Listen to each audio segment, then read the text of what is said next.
And so when I say Chinese, I want you to scream out the nation that's associated with this. For example, if I say Chinese, you're going to say what? China. All right, let's say it with authority. When I say Chinese, you say what? China. All right, that's just a test right there. So here we go. Chinese. China. Russian. Russia. Italian. Italy. German. Germany. Swedish.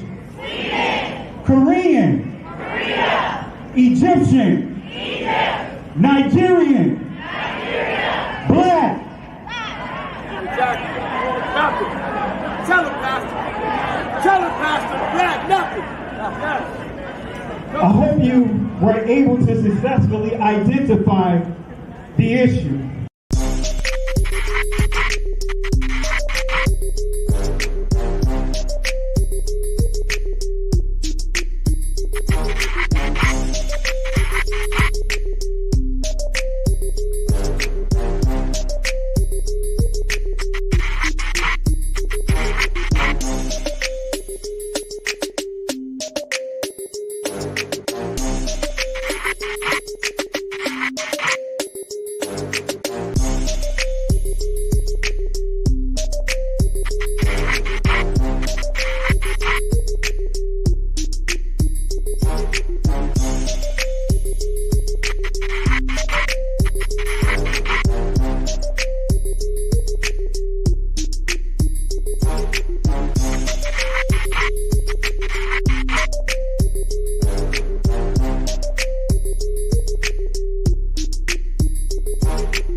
That's why you called Israel. Is it real? No, it's not. How did we leave there black and come back white? How did we leave there black and come back white? How did we leave there black and come back white? How did we leave there black and come back white? Can somebody answer that for me? Can somebody answer that for me? Can somebody answer that for me? Can somebody answer that for me? They say, go see the African History Museum. Why do they start when the boats came? Why don't they start with the drums? When we was kings. Yeah. Oh, they don't want it, but we are kings. Mm-hmm. But the 400 years doesn't have to deal with slavery. It has to deal with the Bible. It has to deal with us being disobedient to God. Us as 12 tribes of Judah, as a member of the Hebrew people, we are still inside of our genocide. 50% of all black deaths a year is abortion.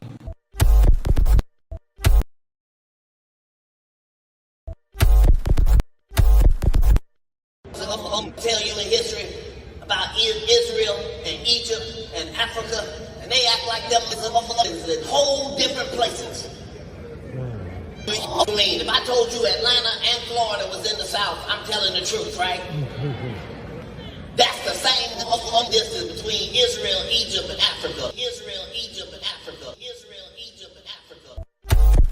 If I told you Atlanta and Florida was in the South, I'm telling the truth, right?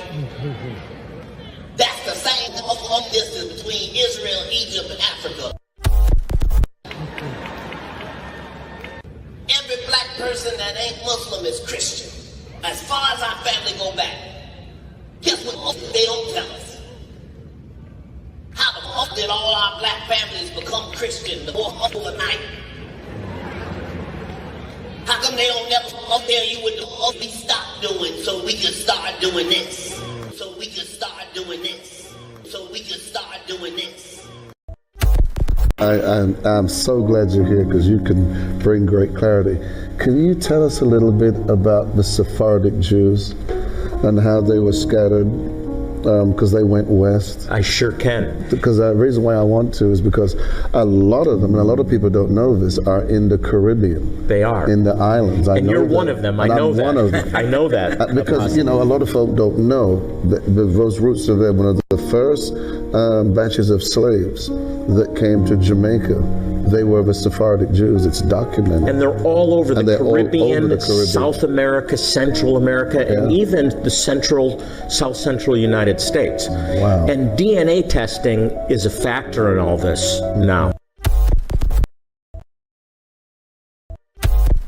The white man is enacting a story all over the world. We left our homes and flooded the world. We smothered culture. We smothered knowledge. We erased history and rewrote it our way. Myself, my grandfather is 100% Ashkenazi Jewish. Claiming to be Jewish, Ashkenazi Jewish is just a conspiracy. White men claiming to be of tribes of Israel when I'm Germanic. You know, I have no ties to Israel, no ties to Judaism. You know, except loosely written history that's been whitewashed over for centuries. And you know, from the Renaissance. Oh yeah, right. You wipe everything clean. It's funny how exactly the Renaissance. It's this rebirth, but it's white rebirth. I think at the same exact time that Renaissance is happening, Columbus is sailing to America and committing genocide.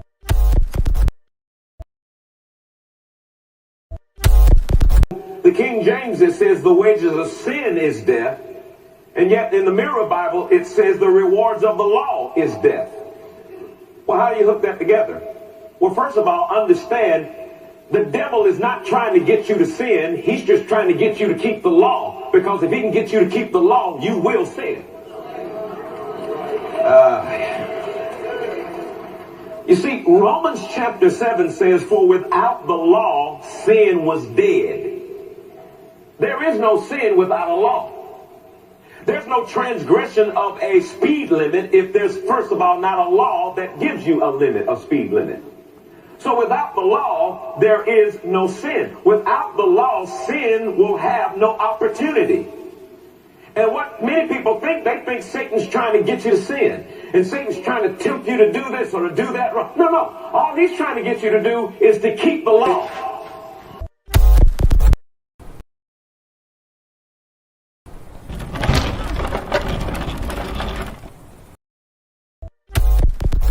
Genesis chapter 11 verse 10 explains the genealogy of Shem.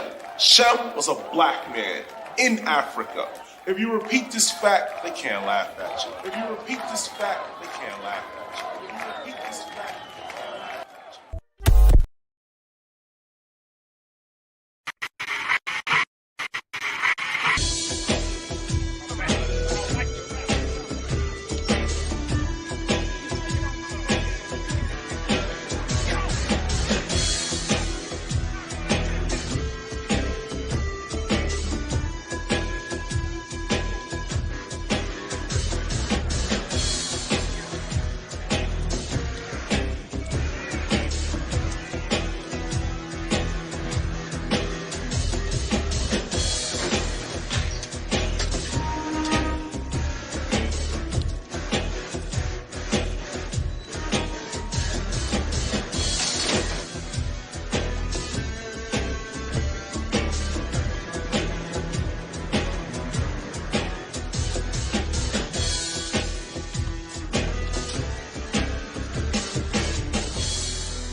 I want to say peace and blessings, family.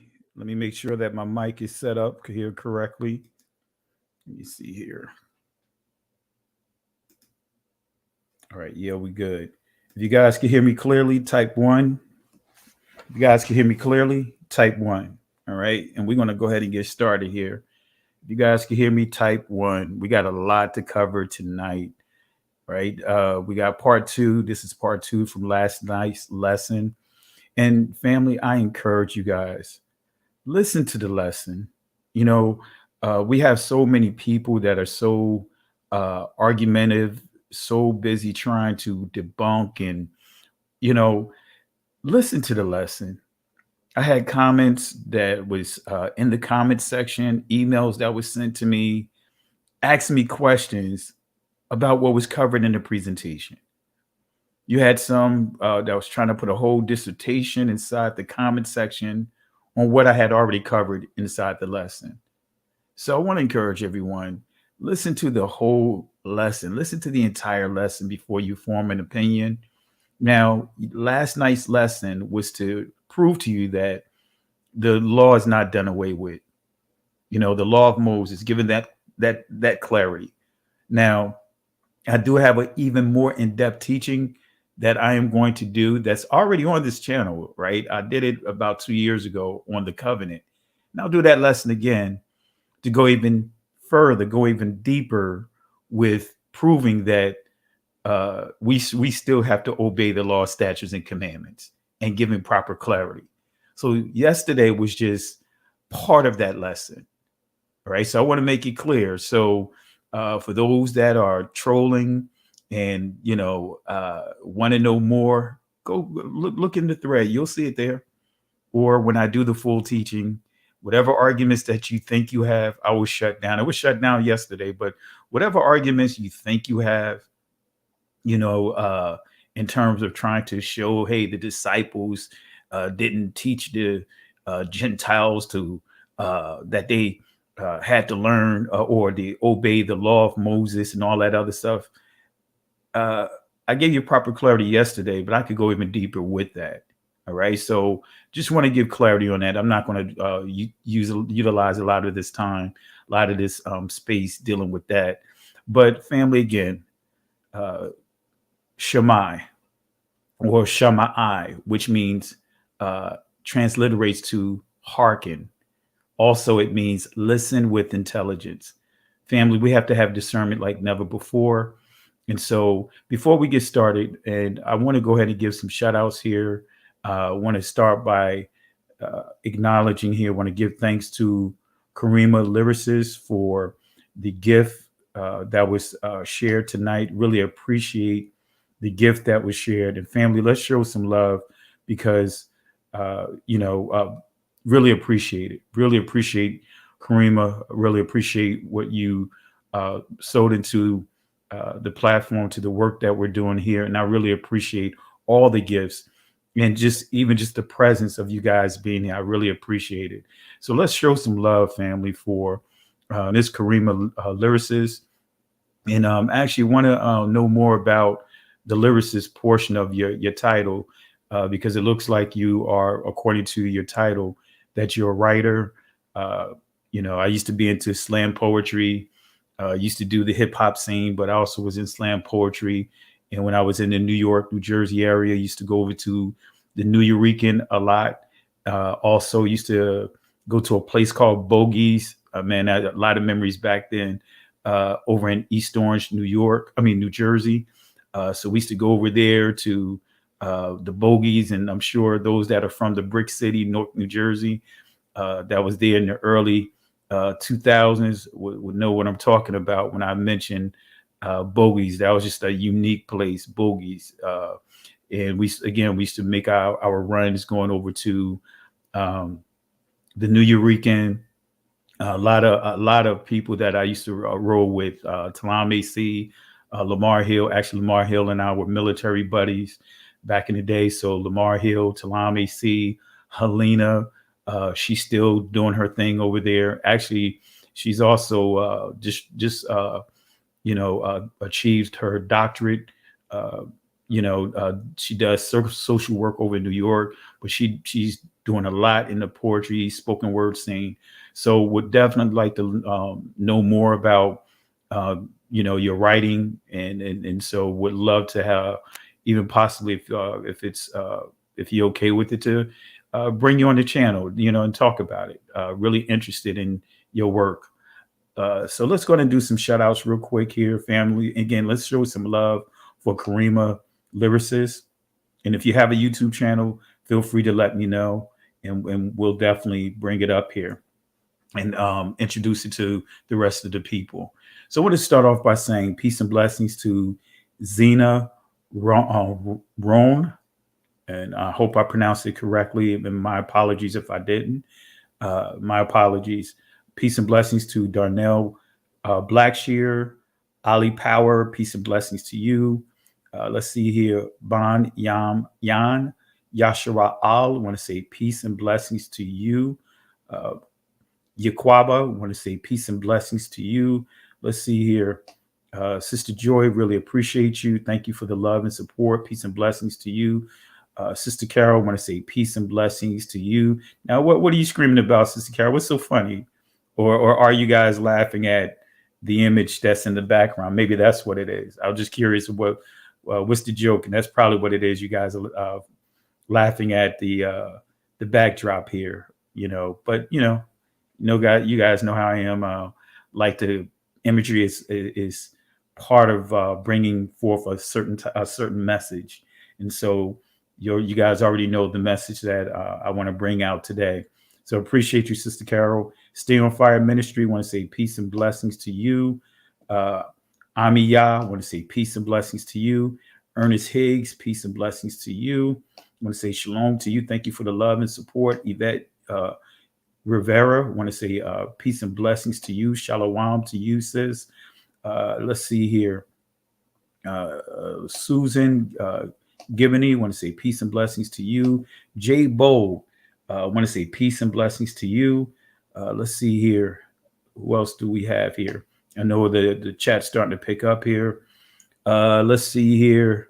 And again, peace and blessings to you again. Karima Lyricist, appreciate you. Inspired Identity, want to say peace and blessings to you. Appreciate the love and support. C. Scranton, or Scranton, excuse me. Want to say shalom to you. Lemuria Johnson, peace and blessings to you. Shabbat shalom or shalom to you. Hope you guys had a great Shabbat. BDT, want to say shalom to you. Yah's grace, peace and blessings to you. My cousin, Dr. Sean E. Carr. Show some love to my cousin here. Got a great platform. Let's push to get him up to reach that 5,000 number. So I want to say peace and blessings to you, my cousin. Hope and pray that you enjoyed your time off. Hope and pray you enjoyed your Shabbat. Cindy Clark, shalom to you. Black to my roots, peace and blessings. Shalom to you.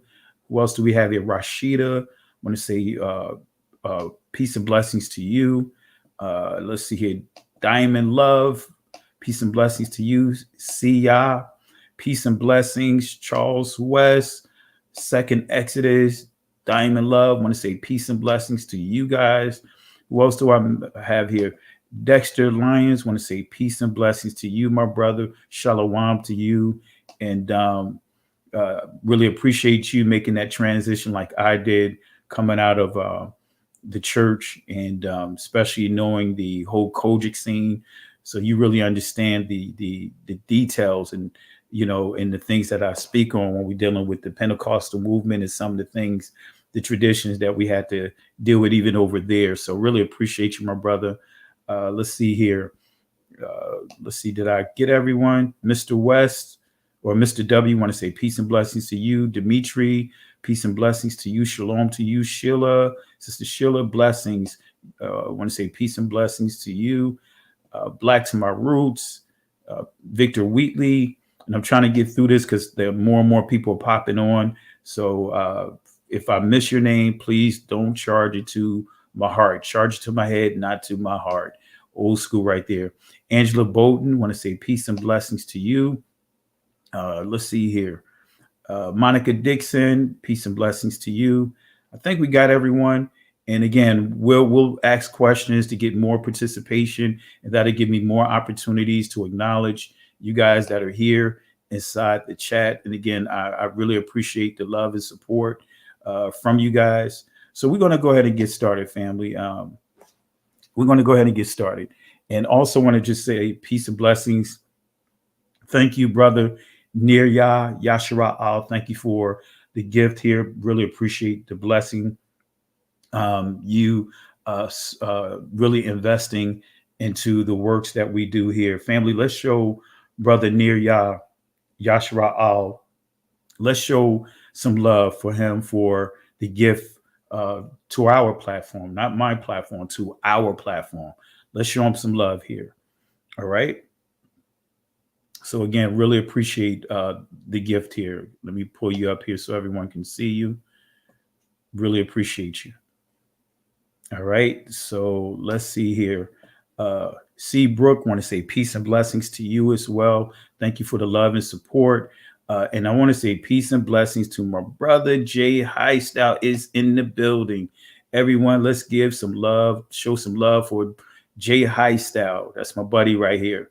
All right. So we're gonna go ahead and get started, family, and we'll you guys know how I like to interact, and we'll continue from there. So I'm going to go ahead and take this down, and I'm going to maximize my screen here so that way you guys can actually see. Let me see here. Let me maximize my screen. All right.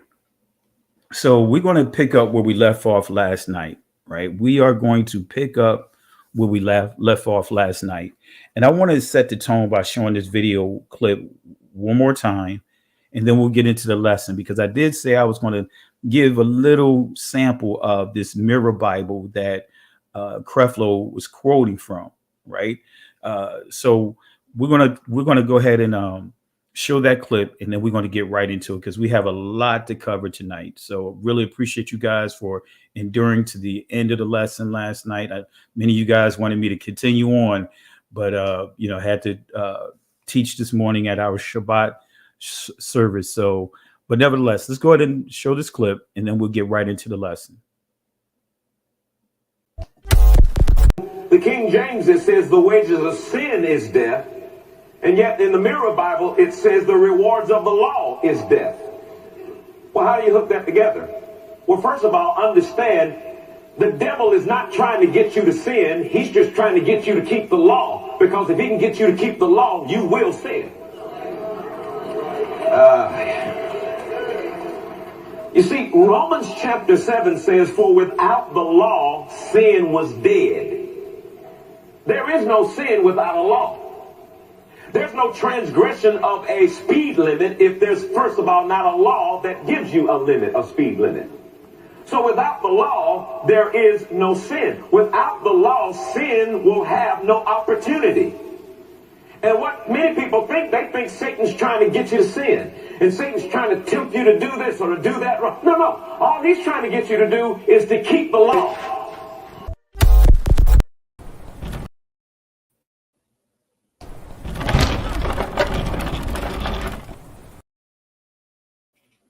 Just wanted to start off by giving him the bucket. We got to start off early. And as you hear in his words, right, it's saying a lot of craziness, family.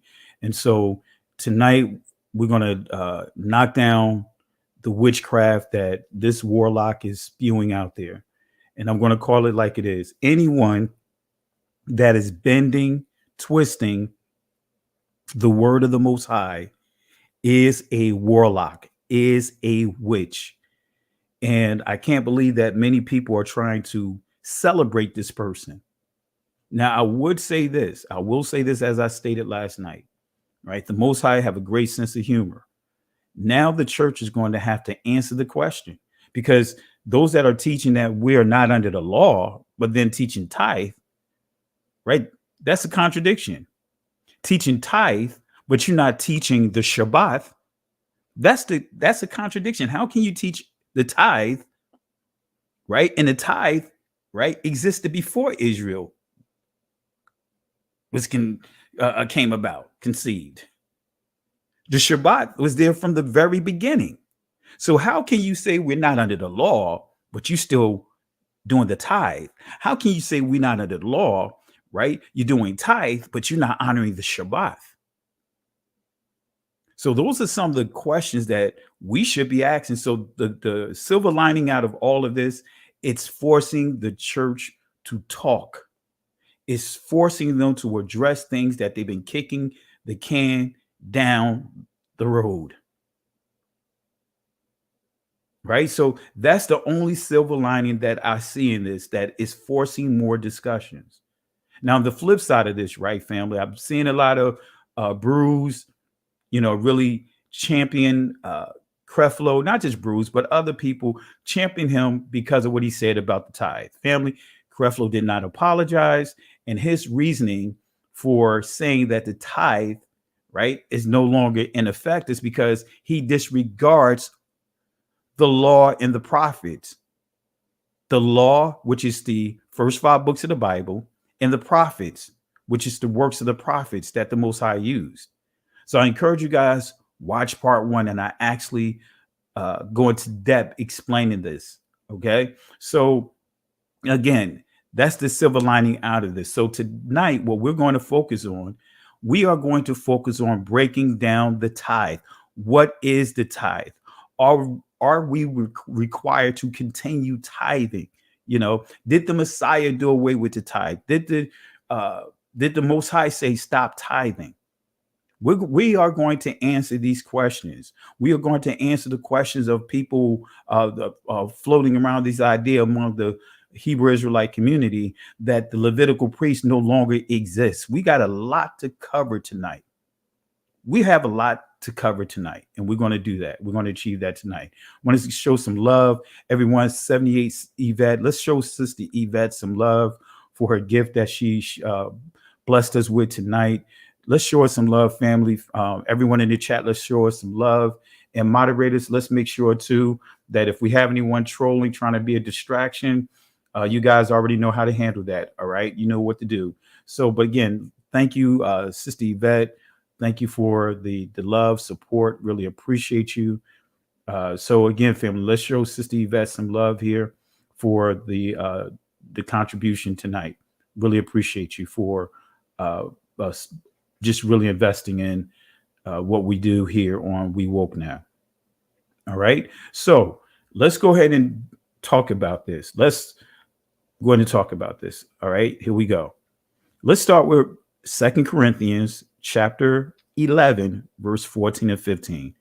And I'm saying this, I'm going over these passages for a reason, to set up and really sharpen our discernment, you know, put it at a high alert for the day and time we live in, because there's a lot of stuff that's being spewed out, a lot of stuff, a lot of contradictions that are being spewed out that we need to address here. So 2 Corinthians chapter 11, verse 14 and 15, it says this: and no marvel, for Satan himself is transformed into an angel of light. In other words, a messenger of the truth. Transform himself into an angel of light, a messenger of the truth. Therefore, it is no great thing if his ministers, notice it says Satan, Hashatan, has ministers, also be transformed as the ministers of righteous, whose end shall be according to their work. So Hasatan transformed himself to pretend to try to be something that he's not, a messenger of light, and his ministers are doing the same thing. What are they using? They're using the word, and they're perverting the word. They are bending and twisting the word. Iniquity, anomia, which means to transgress. It means to twist. It means to bend, distort the Most High's commandments. I'll read it one more time. And no marvel, for Satan himself is transformed into an angel, malak, messenger of light. Therefore is no great thing. In other words, don't be surprised. It shouldn't be a shocker to you. That's what this is actually saying. Excuse me.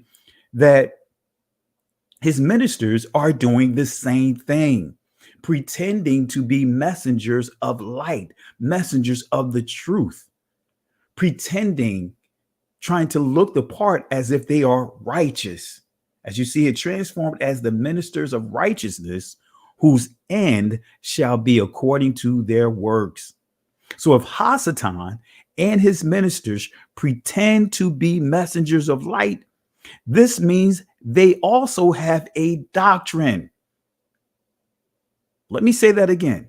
If Hasatan and his ministers pretend to be the messenger of light, the messengers of truth, that means they have a doctrine. They have a doctrine. And I'm going to reveal to you this doctrine. I am going to highlight some things out of this doctrine, just a couple of passages, just so that way we can get a full understanding of this warning here. So what is the doctrine of Hasatan? What is the doctrine of Hashatan or Hashatam or Hasatan? What is the doctrine? What is his doctrine? What is the doctrine of Hashatan? Let's start here, right? I'm going to go to Romans chapter 6, verse 23.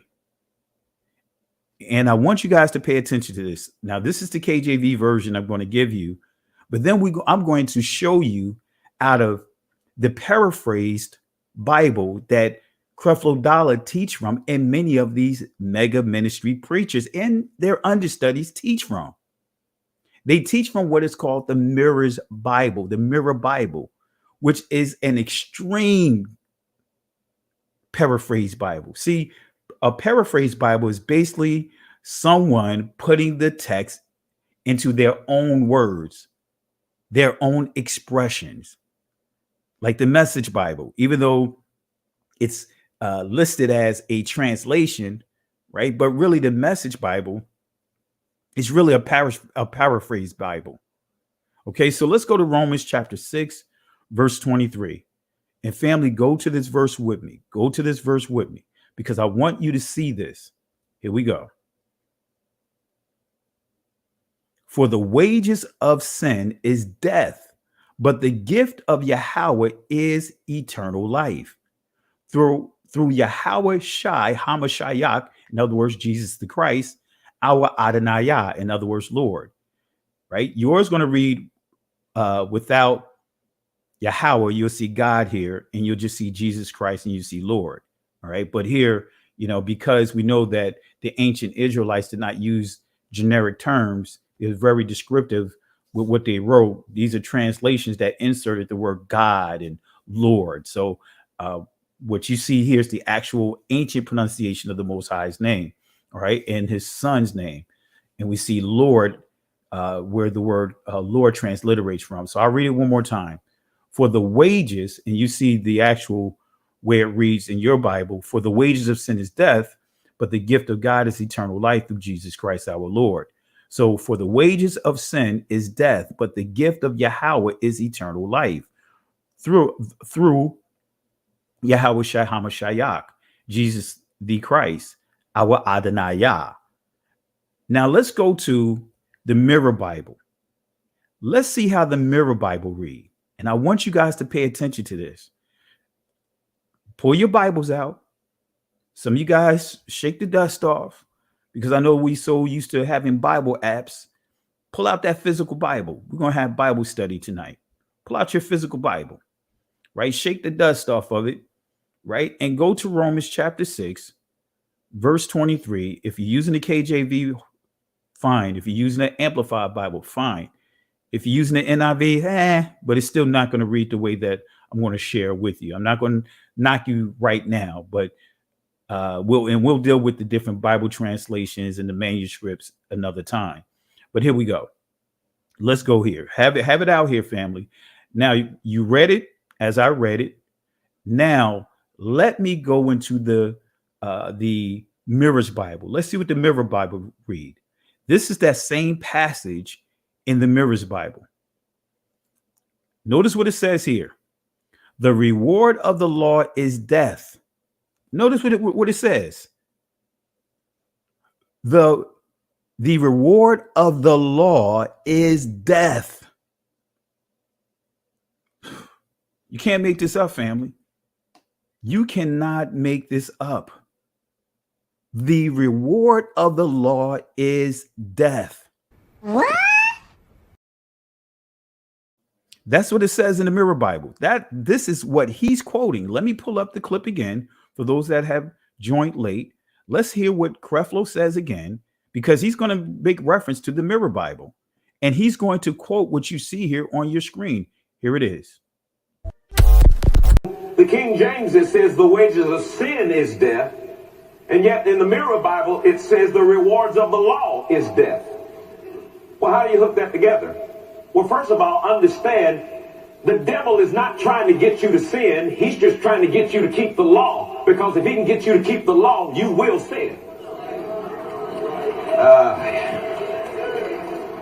You see, Romans chapter 7 says, for without the law, sin was dead.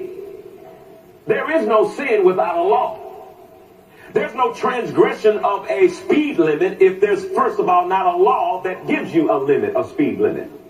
So without the law, there is no sin. Without the law, sin will have no opportunity. And what many people think, they think Satan's trying to get you to sin. And Satan's trying to tempt you to do this or to do that wrong. No. All he's trying to get you to do is to keep the law.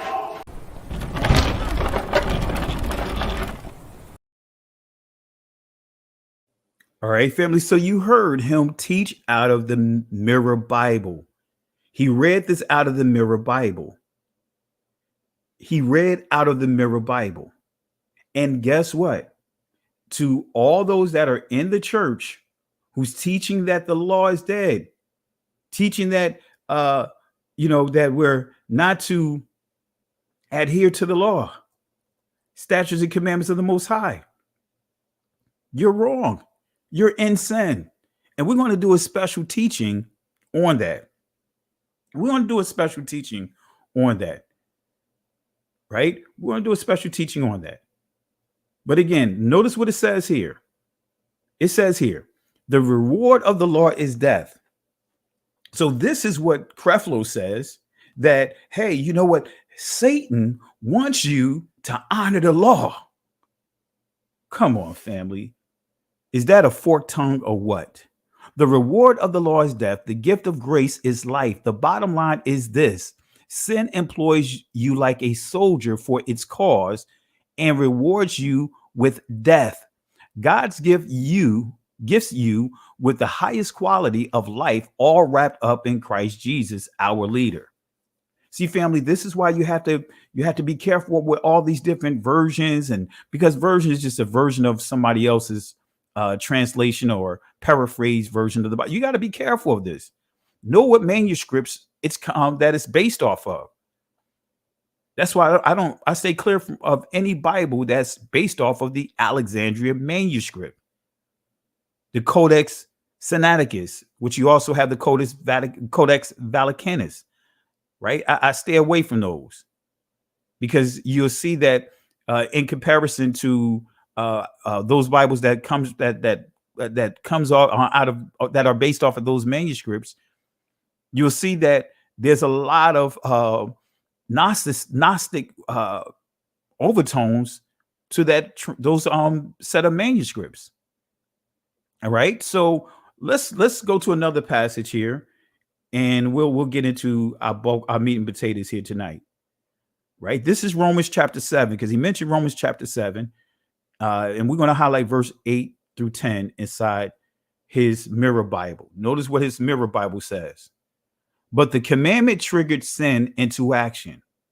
Suddenly, an array of sinful appetites were awakened in me.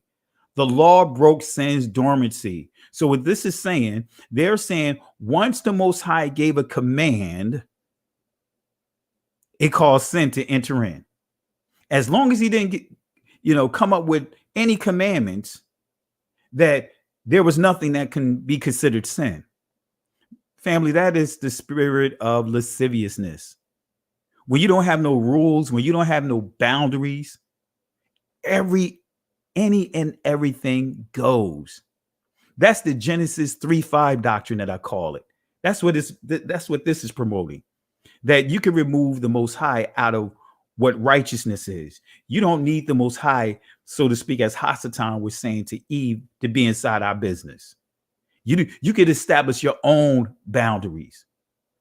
This flesh, guess what? You could never please this flesh. This flesh is going to always crave more. This flesh will never be content. So, but the commandment triggered sin into action. Suddenly, an array of sinful appetites were awakened in me. The law broke sin's dormancy. Notice what it says here, family. Without the law, I was alive. Notice what it says. Without the law, without the commandments, without the instructions of the Most High, I was alive. The law was introduced, sin revived, and I died. Instead of being my guide to life, the commandment proved to be a death sentence. This is what this warlock is teaching. And he's spewing this out to the congregation. And no one is pulling his coat on this. Why? Because many are programmed to allow the pastor to bring the teaching and they don't cross-reference anything. That should have been a major red flag there. A major red flag. So said the commandment proved to be a death sentence. So let's go to the actual text. Let's go to Romans chapter 7, verse 8 through 12. Let's get proper clarity here. What shall we say then? Is the law sin? Yahweh forbid. Wait a minute. It's making it clear because we dealt with circumcision yesterday, and we know that the law of circumcision is not sin. We know that the law, because we have to really delve into to see the distinction between the law of circumcision and also the law, in other words, the first 5 books of Moses, that we see that many are confusing and just lumping everything in. The law, the instructions that the Most High gave to Moses to give to Israel. Those first 5 books that you see listed there, the 10 commandments, the covenant. So what shall we say then? Is the law sin? Yah forbid. Nay, I had not known sin, but by the law, for I had not known lust, except the law has said, thou shalt not covet. In other words, what this is saying is, when you out there in that world, and we all been out there, we all been out living that life. I've been out there in that world, and I'm not going to make it seem like I was living a miserable life of sin. Let me make it clear. Don't you fall for those testimonies in church, because I know many of you guys who grew up in church like I have, and you have the testimony portion of the service, and you'll hear someone come in and you always had that one person to make it seem like they were living a miserable life of sin. Family, I'm not even going to lie to you.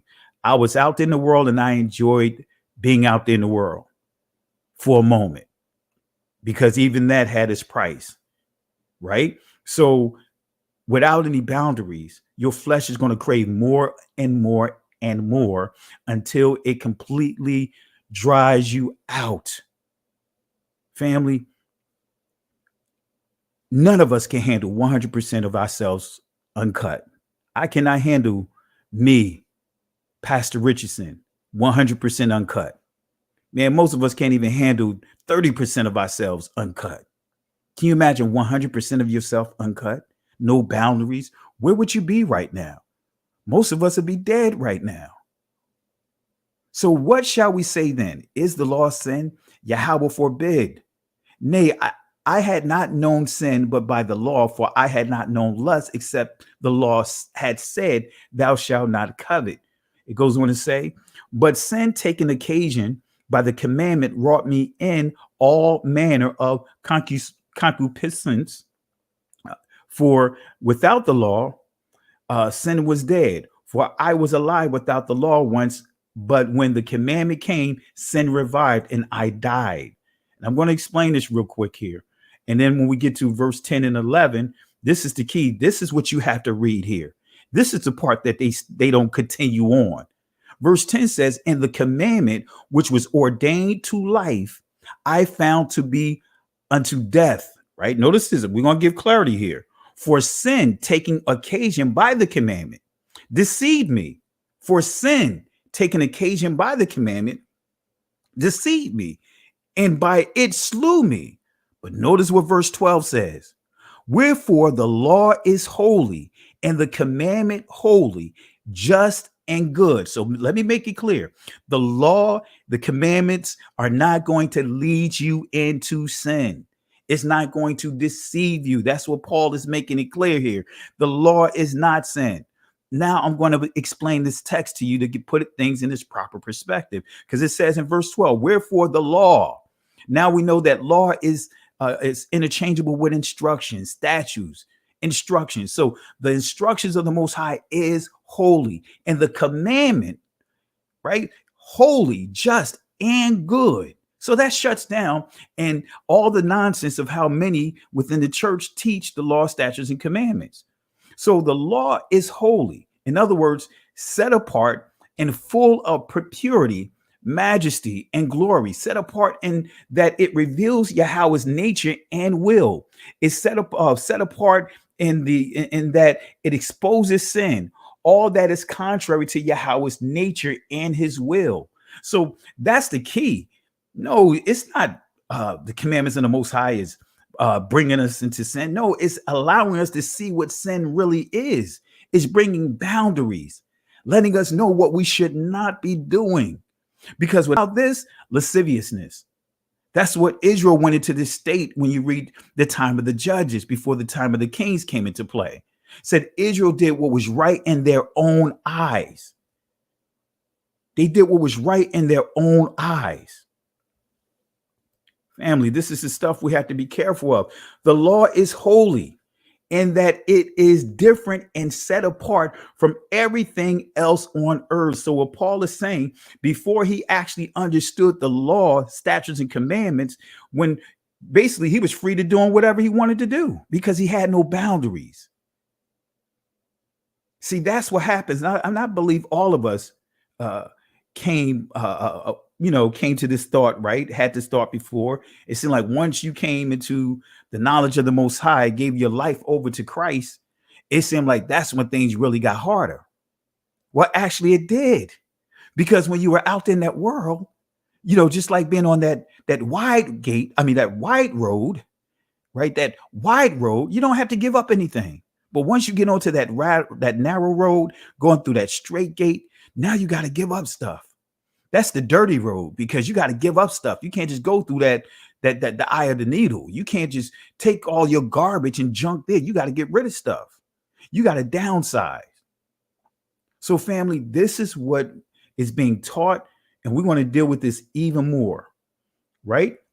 We're going to deal with this even more, but not tonight. So let's highlight John 5, verse 5, and also John chapter 5, verse 2 and 3, and then we're going to get into the tithing, right? By this we know that we love the children of Yahweh, when we love Yahweh and keep his commandments, for this is the love of Yah. This is the love of Yahweh, that we keep his commandments, and his commandments are not grievous. Let me say that again. This is what you have to pull out to these Christian apologists who's pushing the notion that the commandments are grievous.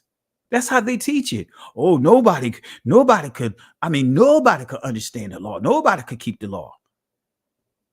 No, that's a complete lie. For this is the love of Yahweh, that we keep his commandments. Didn't say the commandments of Christ. Why? Because the Messiah has made it clear in John chapter 7, what he teach is not his own doctrine. It comes directly from the Father. So these commandments, and it's not the commandments of Christ, they're referred to as the commandments of Yah. That's in the Torah that many are disregarding. For this is the love, ahab, of Yahweh, that we keep his commandments, and his commandments are not grievous. So family, let's go ahead and get into the meat and potatoes now. Let's get into the meat and potatoes. I know I spent a lot of time, some of the time over there, and we'll circle back, not in this lesson, because we still got a lot to cover. All right, so let's go ahead and get into it. Right, let's deal with the tithing now. Let's get into this discussion. Is the tithing biblical? Is the tithing done away with? When did tithing begin in the scriptures? Let's start with Matthew chapter 6, verse 1 through 4. And brothers and sisters, pull out your Bible. Make notes of these passages that we're going to go over. So that way it helps you, remember what we covered.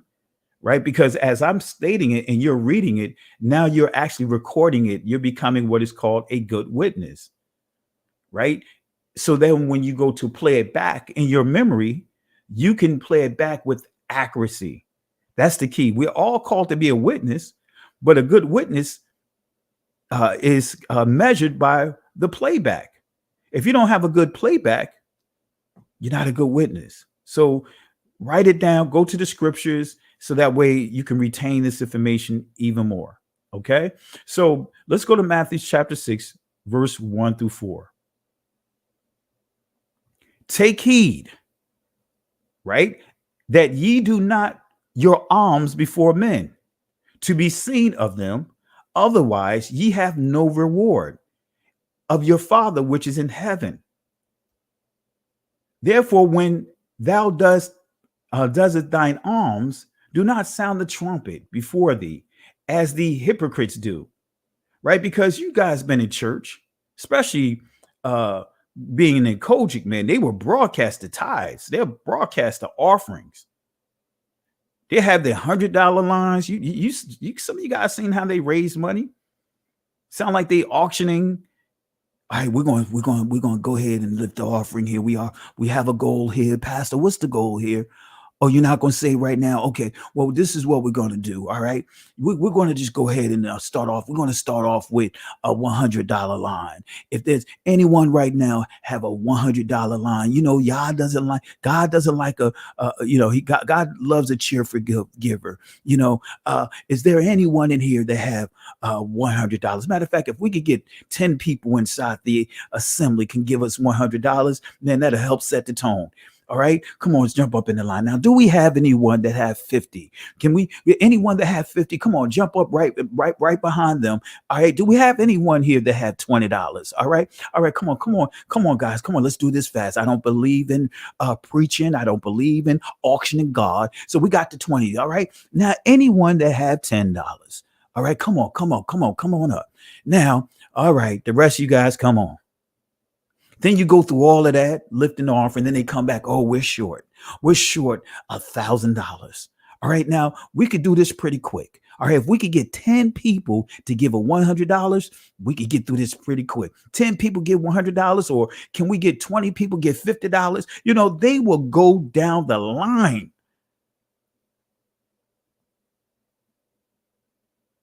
You guys, if I'm correct, if you guys know, if you guys witness this, type 1. If what I'm saying is true, type 1. Family, I've seen all kinds of crazy stuff inside the church. I've seen the pastor come up to the table as they're lifting the offering. Once they did the count, pulled out his briefcase and put the tithe inside his briefcase and walked off in front of the people. The foolishness that we see. So we all in agreement. We all have witnessed this foolishness. And man, I was in Kojic for almost 10 years. And I've seen Kojic. They did the impossible. Somehow they raised $1,500 from about 12 people. I'm like, what in the world? How did they do that? Kojic can raise some money, family. They raise money, man. People complain about it, but they giving. They still endorsing and pushing this behavior.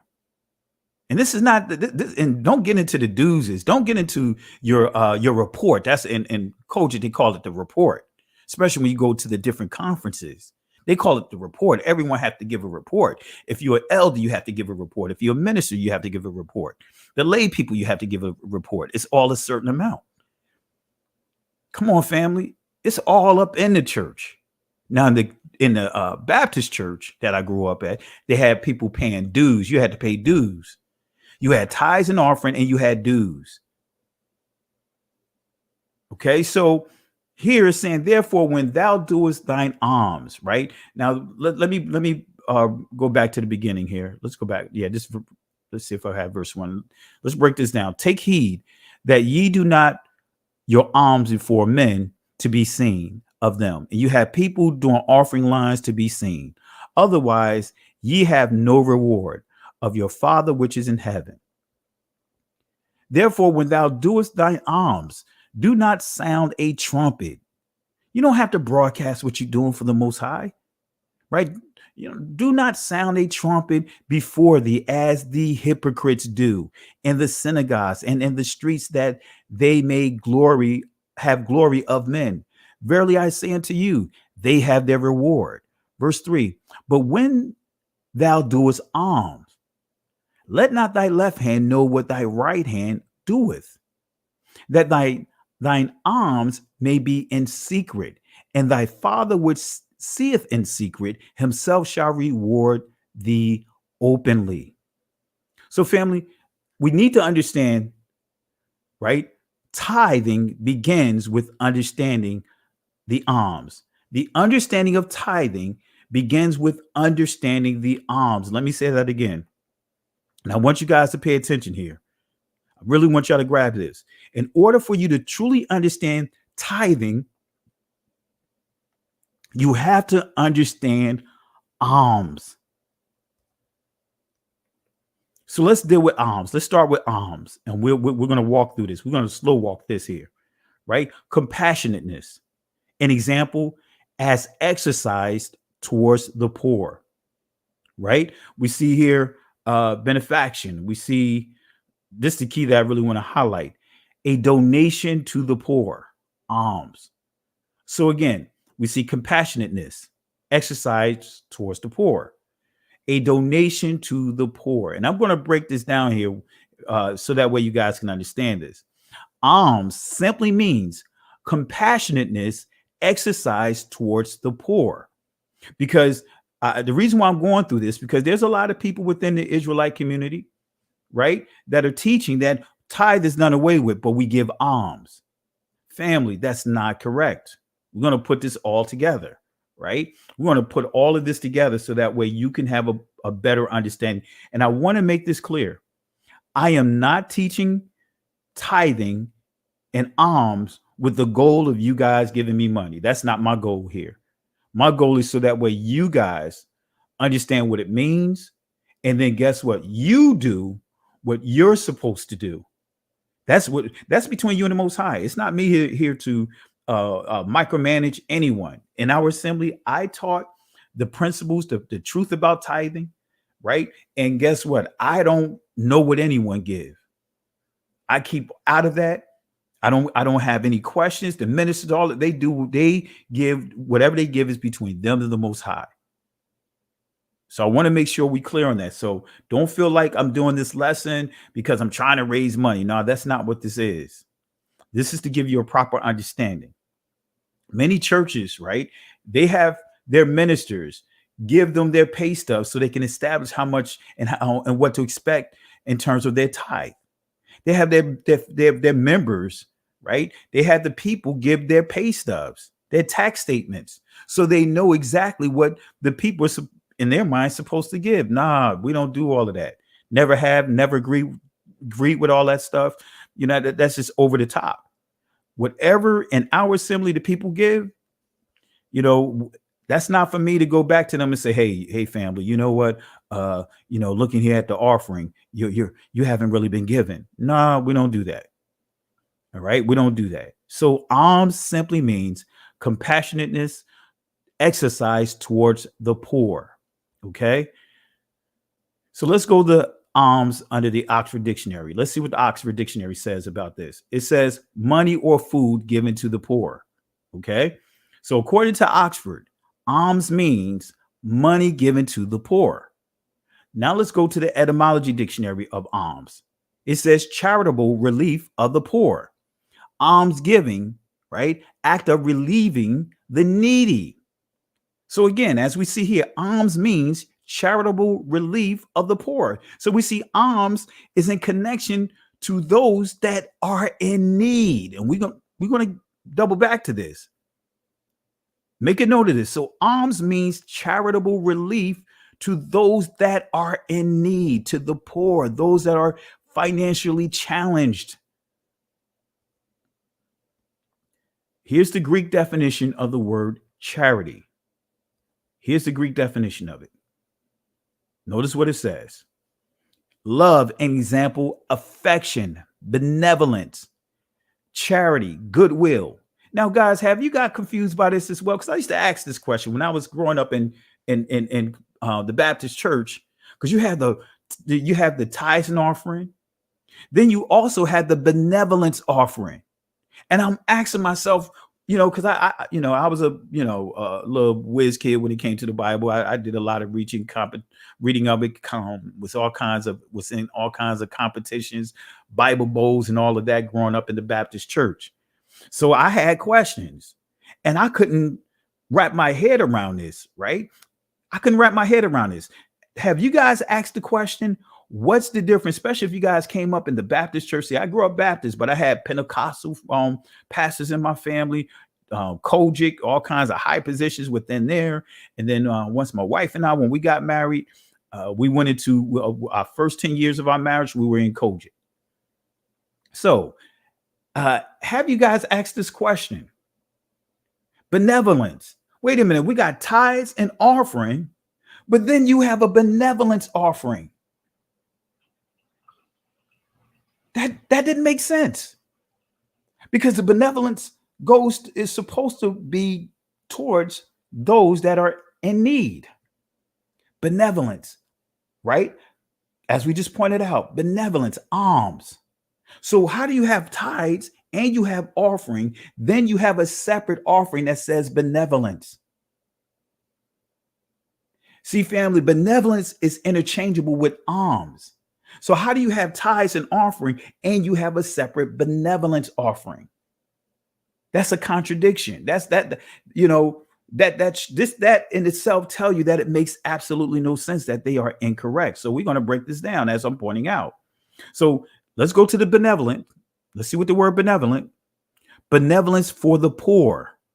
Also Christian love in its highest manifestation. This is where we get into agape. But notice what you see here, charity. That's what it basically means. Benevolence, charity, mercy, compassion, alms. So they're interchangeable, but it deals with those that are in lack. So charity is benevolence for the poor. So when did y'all ever need our donations? Come on, let's be real with this, family, because we are in a donation mindset when we give to the Most High. The Most High don't need your charity. He don't need you to act like you're doing him a favor when you give. Family, my grandmother taught me and raised me well with knowing how to tithe. But I wasn't tithing. I was like, man, shoot, it was easy to tithe when I was, not making much money. But man, as that income began to go up, I'm like, hey, I'm gonna still give that other stuff there, but we'll deal with that when we get there, family. I'm gonna explain where I'm going at with it. But when did the Most High ever need our donations? See, we are, the way we think of donations, we think of hand-me-downs, right? That's our mindset. People give donations like when they're giving clothes, man. One of the ugliest things to see is when you're doing a clothing ministry, doing stuff for outreach, and people are bringing stuff that they would never wear, that they used to wear, they don't wear anymore. I remember someone donated a table to our ministry, right? And the table was terrible. In the words of Charles Barkley, straight terrible. It was just straight terrible. I had to reject them. Like, you wouldn't even eat on this thing, and you bringing it over to the ministry? Come on, family. We're going to put what donations, alms, in its proper perspective. When did y'all need our donations? Whatever you have left, because that's how people will treat donations. That's how many people treat giving to those that don't have, as I give you whatever I don't need, whatever's left. I'll give you the stuff that I can't wear anymore. I give you the stuff that my children can't wear anymore. Hand-me-downs. Family, I'm going to tell you, I had to wear hand-me-downs, me and my brothers. My grandmother couldn't afford going to the clothing store with 14 kids, her grandkids. So guess what? We got what is called hand-me-downs. So we had people from the church donating clothes. And it's nothing like, one of the worst feelings you could ever have. You got on something that you feel good about, and you go to church and somebody tell you, that nice, nasty deaconess, that nice, nasty missionary come up to you and say, hey, your clothes look real. That outfit look really nice. Yeah, I gave it to your grandmother. That such and such used to wear this. And, it just got too small for him. So I gave it to her to give to you. Nothing like having church folks remind you that you wearing stuff that they didn't have care for anymore. I've been in that arena. Come on, family. You guys know this is the truth right here. Many of us have a donation mindset.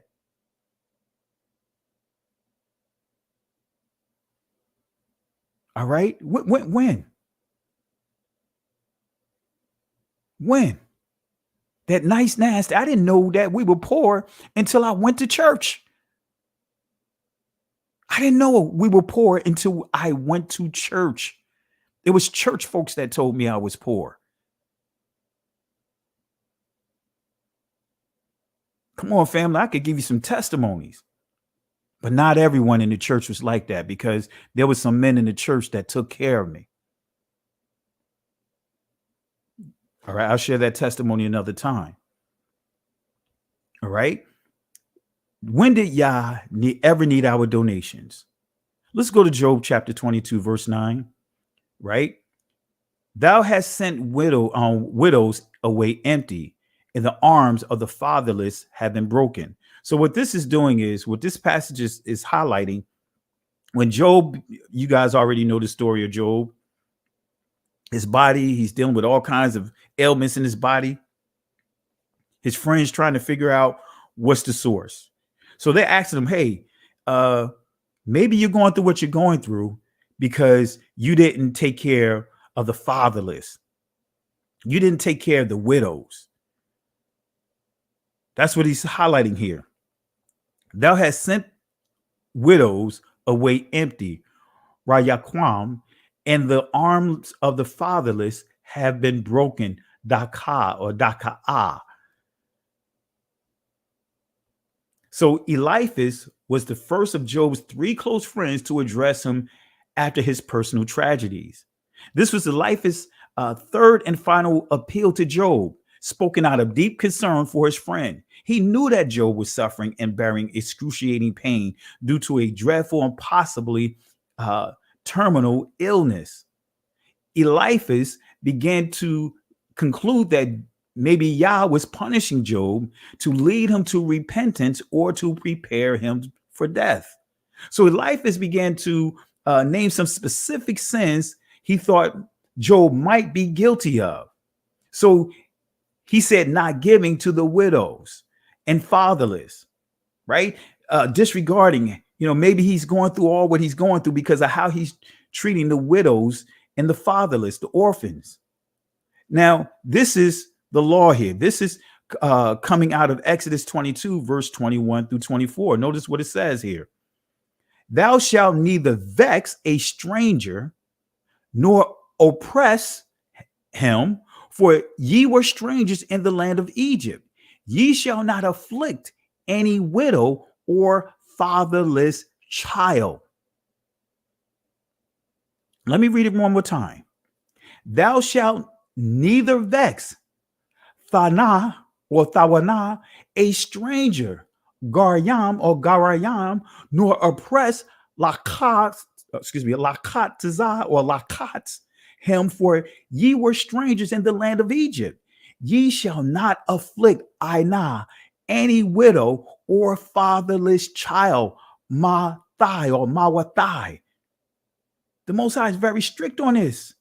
Notice what it says here. If thou afflict them in any wise, and they cry at all unto me, I will surely hear Shemai their cry, and my wrath Apai shall wax hot, and I will kill you with the sword, and your wives shall be widows, and your children fatherless. So the Most High doesn't play when it comes to disregarding those that are in need, making fun and mocking those that are in need. All right, let's continue here. So this law warned people not to take advantage of the weak and helpless in society, such as the widow and the orphan. So again, what is alms? Right? So these people, right? The widows, the orphans, these people are often weak and defenseless and are at the greatest risk in society. What is one of the biggest groups of people that the Catholic Church abused? Children, orphans, and women.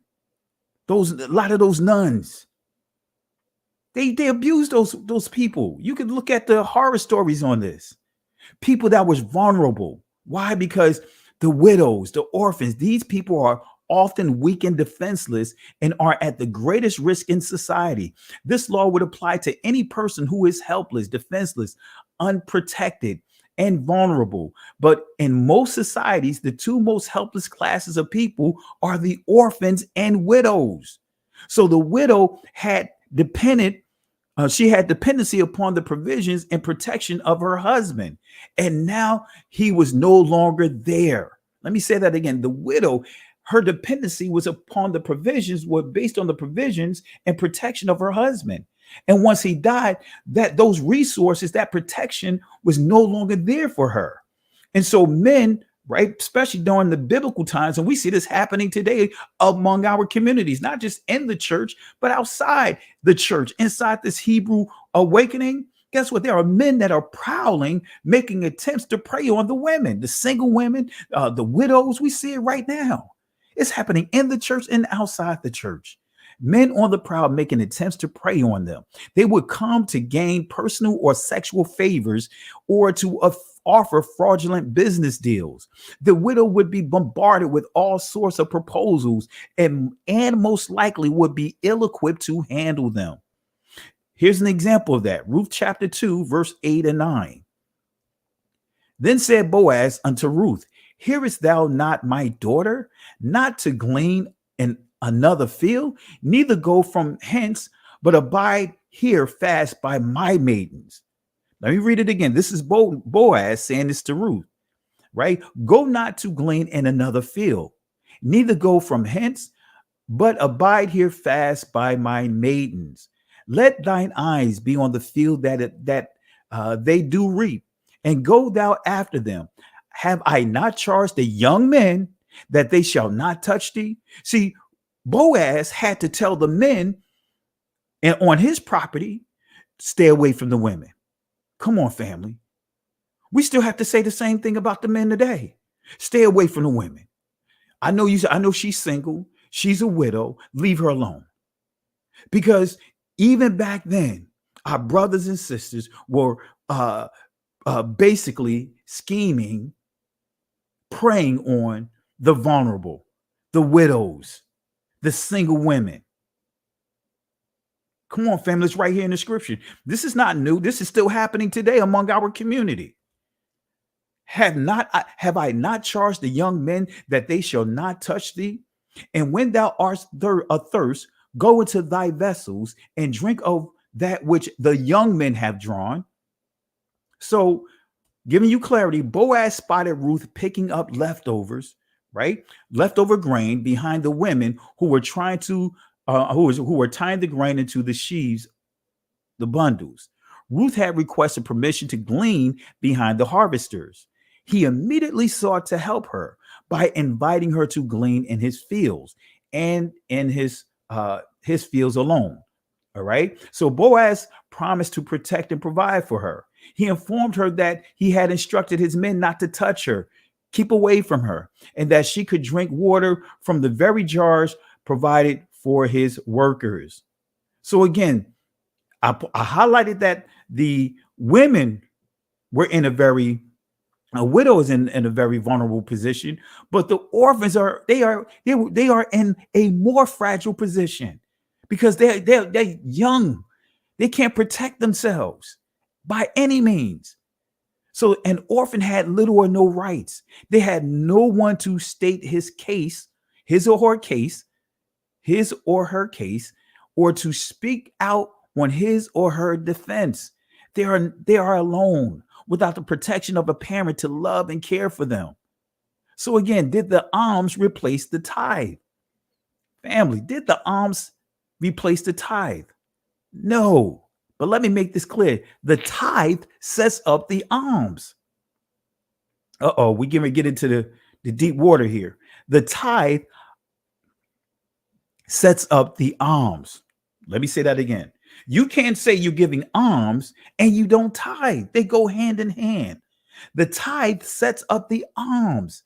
See, the Most High have structure, family. The Most High have structure. The tithe sets up the alms. They go hand in hand. You can't have alms and you don't have tithe. I'm going to prove this to you. I'm going to prove this to you, family. We're going to walk it through. We're going to walk this through. The Hebrew definition of tithing, ma'ashar or mashar, let's see what it means. It says a tenth, right? A tenth part, right? That's what the tithe is, a tenth, right? So tithe, ma'ashar, and alms work hand in hand together. Let's go to Deuteronomy chapter 14, verse 27 through 29. Let's give clarity here.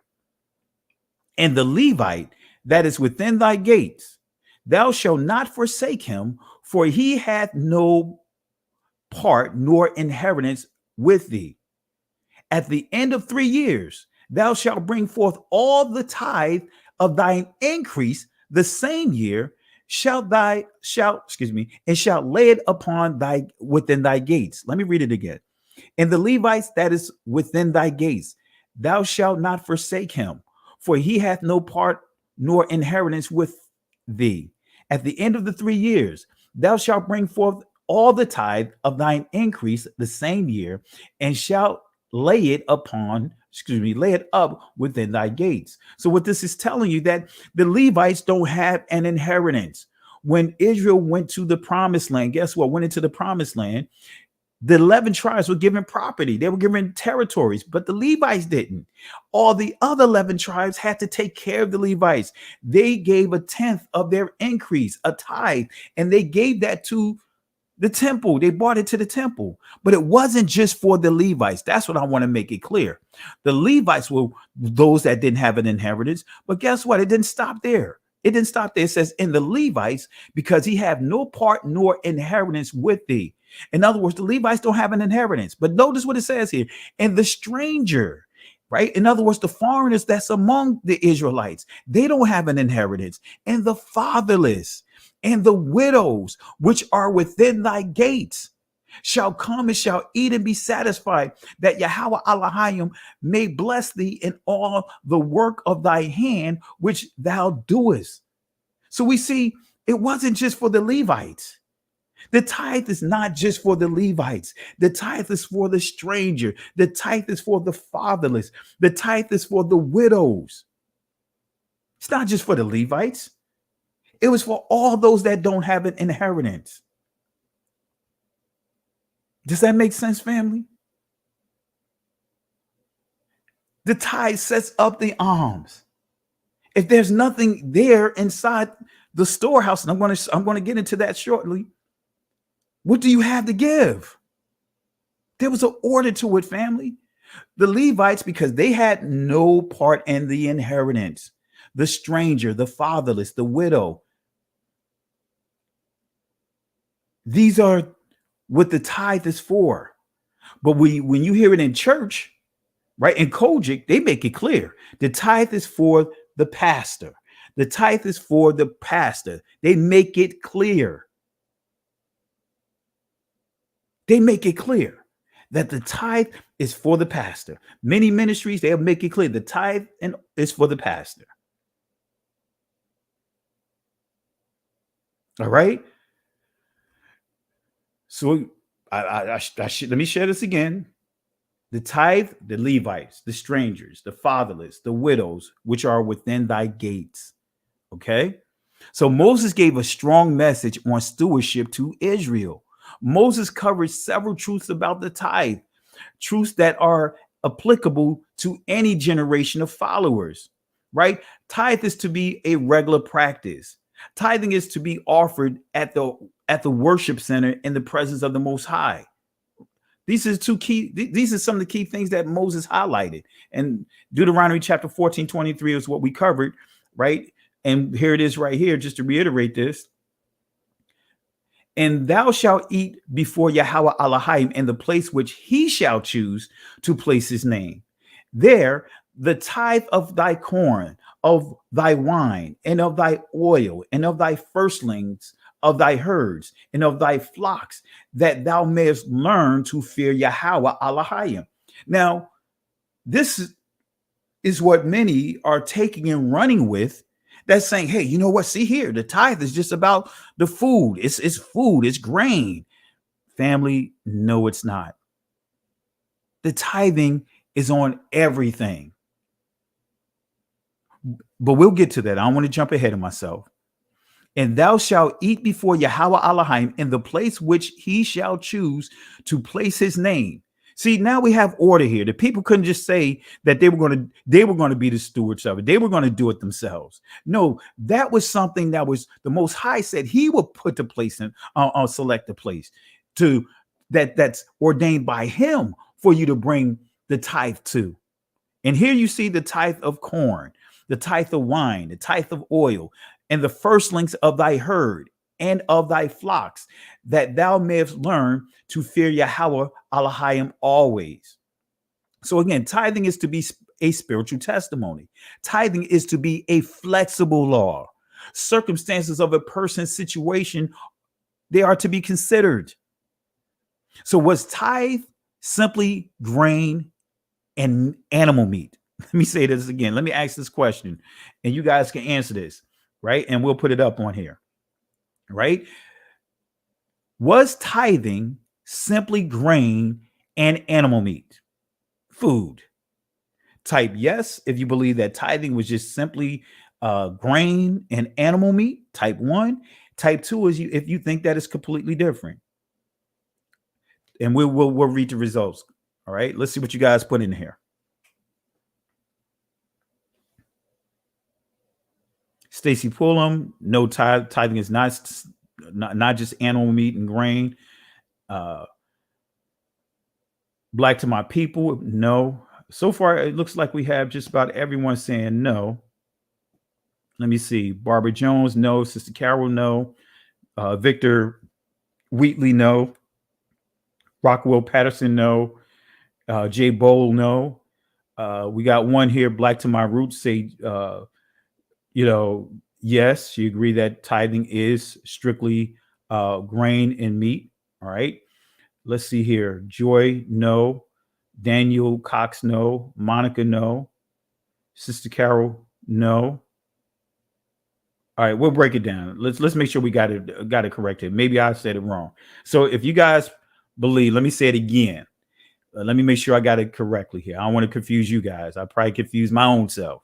All right. If you believe that the tithe was simply grain and animal meat, type 1. If you believe tithing is beyond that, is more than just that, type 2. All right. So I want to make sure I'm clear on this. So if you believe that tithing was strictly food and grain, type 1. Right. Because I know I probably confused you guys. I think I confused my own self. All right. So if you believe that tithing and grain, tithing simply is grain and food, type 1. If you believe that it's more than just food and grain, type 2.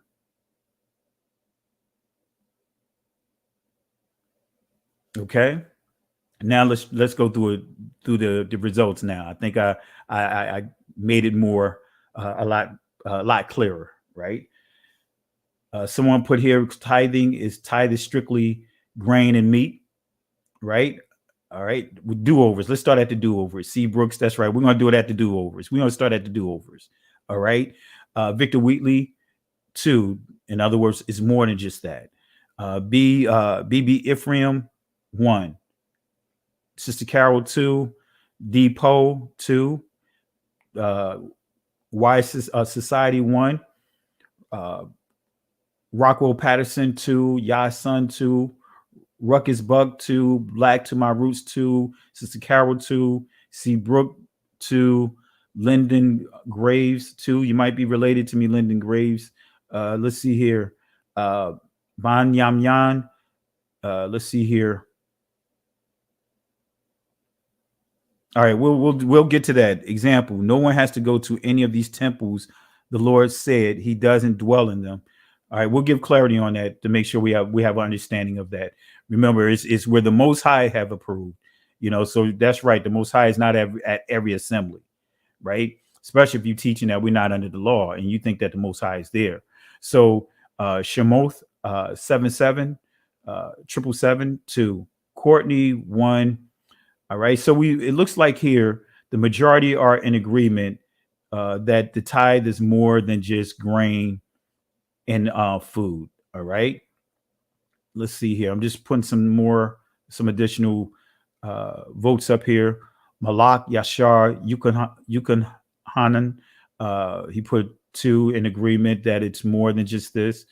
All right. So let's go ahead and get this going here. Let's go ahead and get it going. All right. All right. Now, family, let's stay on topic here. Let's stay on topic. Let's not put a lot of other stuff there that's not on point with the lesson. All right. We don't want to talk about Easter. We don't want to talk about Christmas. We want to talk about all that stuff. Tonight, we're dealing with the tithe and offering. And moderators, if anyone is taking the discussion out into those type of things, give them a warning. If not, kick them out, because we have to get in the habit of teaching this. When we having sessions like this, we don't have people inside, being distractions for those that really want to learn. So if there's anyone inside the chat that are having side discussions that is taken away from those that really want to learn, that's really trying to get this truth, put them in timeout. Give them a warning first. Put them in timeout if they continue. Then just put them out the chat altogether. All right. So if you want to hear some other discussions, go there. Right. Go there. Go there. But we don't want to do that here. We do not want to do that here. All right. So let's get back in here. All right. Come on, man. Enough of this. Right. All right. All right. I'm going to put them in timeout for now. Anything outside of that, we're going to block. So we're going to put them in timeout. Ban Yan Yam, Yam Yan, you're being a distraction. We don't want to do any name calling or anything like that. Let's make sure we stay on focus. Stay on the target of what we're teaching. All right, let's get back into it. So you guys gave some great answers. So let's go and explain this. All right. Let's start with Deuteronomy chapter 14, verse 24 and 25. All right. It says, and if the way be too long for thee, so that thou art not able to carry it, or if the place be too far off from thee, which Yahweh Elohim shall choose, the Most High shall choose to set his name there, when Yahweh Elohim has blessed thee. So it's telling you that if the way seem to be too far for you, right? Because most people were bringing what is their source of their income. At that time, 95% of the people was in agriculture. So of course they're going to bring grain. Of course they're going to bring meats. That's going to be the primary source. So it can be a lot trying to carry their 10%. So if the way seemed to be too long, then they converted it over. It says here, then shalt thou turn it into money. And we're going to give clarity on money, because at that time they didn't have a currency like today, whereas though there were currency at back in this biblical time when they was in the wilderness, because they started this whole system while they were in the wilderness. They didn't have a press machine pressing up their own coins and all this other stuff. But let's give clarity on this here, though. Then thou shalt turn it into money, and bind up the money in thy hand, and shall go into the place which Yahweh Elohim shall choose. All right. So what does turn it to money mean? Let's give clarity here. Does turn it to money mean paper? Does it mean paper and coins? Let's deal with the Hebrew definition of money. Let's see what it means here. Right? Kasab or K-Seth, safe, right? It says here, silver, money. But here's the kicker. It says silverling, right? So at that time, right, they can give pieces of silver in exchange for giving food, grain, increase of their cattle. So they had an option to do one or the other. But notice here, see, tithing is to be a joyful experience. Tithing is to be a benevolent witness for Yahweh's, to his people, right? Tithing is to be a beneficial exercise, right? So we're going to deal with one of the most poorly taught scriptures, right? Because right now we done proved that tithing wasn't just strictly food and grain. It dealt with monies or silver, shekels once they start getting into the shekel phase, right? It was more than just food and grain, family. But I'm going to show you here that by the time we get to this text right here, we know that tithing was more than just people bringing in grain. We're going to break this down. This text right here is one of the most poorly taught scriptures here. Here it is. Here it is, family. This is one of the most poorly taught scriptures. Malachi chapter 3, verse 8 through 10. Let's go into this. This is what many will go to. Will a man rob? Your translation would say God, but will a man rob Elohim? Some would say Elohim, but we're just dealing with the ancient Hebrew. Will a man rob Elohim? Yet ye have robbed me. But ye say, wherein have we robbed thee? In tithes and offerings. Ye are cursed with a curse, for ye have robbed me, even this whole nation. And it goes on to say, bring ye all the tithes, ma'ashar, into the storehouse, Atazar, or Atazar, or some would say Atzar, right? Depending on how you pronounce the Tazar. Someone pronounces Sade, but some would say Tazar. That's the ancient, while others will still pronounce it with a tz, like almost like a za sound. So it'd be, you could say Azar or Awatazar, either way. So it says that there may be meat in mine house. Now, you heard this being preached in Kojic. Come on, family. If you were in Kojic, you heard this. How a man robbed God, right? Y'all know what I'm talking about. So you hear this. You hear this in church. This is what they will go to teach the tithes and offering, to lift the offering, right? So is this passage dealing with food and grain? Is the storehouse that they're referring to is a storage place, kind of like a pantry, a food pantry? Are they referring? Did the priest steal from the food pantry?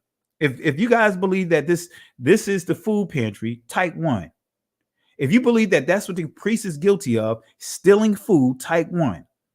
If you believe that the priests were guilty of stealing more than just food, type 2. If the priest was guilty of stealing food and grain, type 1. If you believe that they were guilty of stealing more, type 2. And we'll read some of the results. So why society believe that they were stealing food and grain? All right. Let's see here. Rockwell Patterson believe it's more. All right. Black to My Roots, more. Sister Carol, more. Let's see here. Now it's starting to go here. Stacy Pullen, more. Dexter Lyons, more. Victor Wheatley, more. Depot, more. Jay Highstyle, more. So looking here, blessed and highly favored, more. Karima Lyricist, more. All right. You guys are on point here. Malak Yashar, more. Courtney, more. Let's see here. Shemoth, 777, more. Yvette Riviera, more. C. Brooke, more. So the majority, I would say probably about 95% of you guys agree that it was more. Ronnie Patterson or Pearson believed that it was strictly food and grain. All right. And we're going to answer this question, family. And again, we're not going to make anyone feel bad if they're correct. I mean, or if they gave a correct answer or incorrect answer. That's what we're here for, to give clarity here. All right. So Yah's son, more. All right. Sister Joy, she says she doesn't know. We're going to give clarity. That's why we're doing this here. She says no. Dwight Patterson, excuse me, more. BB Ephraim, strictly food and grain. Let's see here. All right. Rashida Shalom, not sure. So we're going to go ahead and answer this question. All right. Appreciate the participation, family. Appreciate the participation. All right. Appreciate the participation. Here we go. All right. Let's answer this question. Let's start with the Hebrew definition of storehouse, right? Let's see what it means. It says here. Now, here's the answer right here, family. Here is the answer right here. Awatzar, or as we just pointed out, right? Otsar, that's the Israeli pronunciation. But notice what it says here. Armory, cellar, garner, store. In other words, storehouse, treasure, treasure house, treasury. So you see here, family, when we think about storehouse, see, most will go to the mindset of a food pantry. See, family, it doesn't make sense for the priests that already get free food. They get free food, right? When that burnt offering, guess what? The priests get part of that burnt offering goes to the priest to eat. So they don't have to worry about free food. It doesn't make sense for the priest to be stealing free food and then hustling free food. Y'all know what the priests have a problem with even today? Money. They don't care about the food. They care about the money. So as we see here, Awatazar or Atzar, it means armory. So when you see Malachi chapter 3, understand this when you're dealing with Bible translations and Bible transliterations. The words selection is at the expense of the person or group that's doing the translation. They're the ones that's making the selection. There's a lot of things that get lost in translation. See, most of you guys don't even understand the Hebrew word here is used interchangeably for armory, cellar, garner, store, storehouse, treasury, right? Treasure house. Let me prove this because I want to prove that this text is not dealing with a food pantry. It's dealing with the treasury, right? Precious minerals, precious metals are here, like silver and gold. But then you also have an armory, but it's all using the same word. That's where the weapons are stored at. But let me put this in proper perspective, right? The Hebrew word for storehouse, right? Awartazar, right? Or awarts. I'm not getting into all this, man, because I could say awartazar or atzar. But anyway, the Hebrew word for storehouse is still the same. Transliterates to storehouse. It transliterates to treasure. It's still the same word. But now let's put it in its proper perspective. Let's go to Joshua chapter 16, verse 19 for you to understand. When you read in Malachi chapter 3, the passages I highlighted, it falls right in alignment with Joshua chapter 6, verse 19. Notice what it says here. But all the silver, kasap, and gold, zahab, and vessels of brass, nakashath, and iron, barazal, are consecrated unto Yahweh. They shall come into the treasury. Notice you see the same Hebrew word, awatazar or atzar, of Yahweh. So you see that the treasury, the storehouse, right, that the Most High is referring to, that the Levitical priest is robbing and stealing from the people, is the silver, the gold, the vessels of brass, the vessels of iron that was consecrated. Come on, family. It's right here in front of us. It's right in front of us. It's right in front of us. It is right in front of us, family.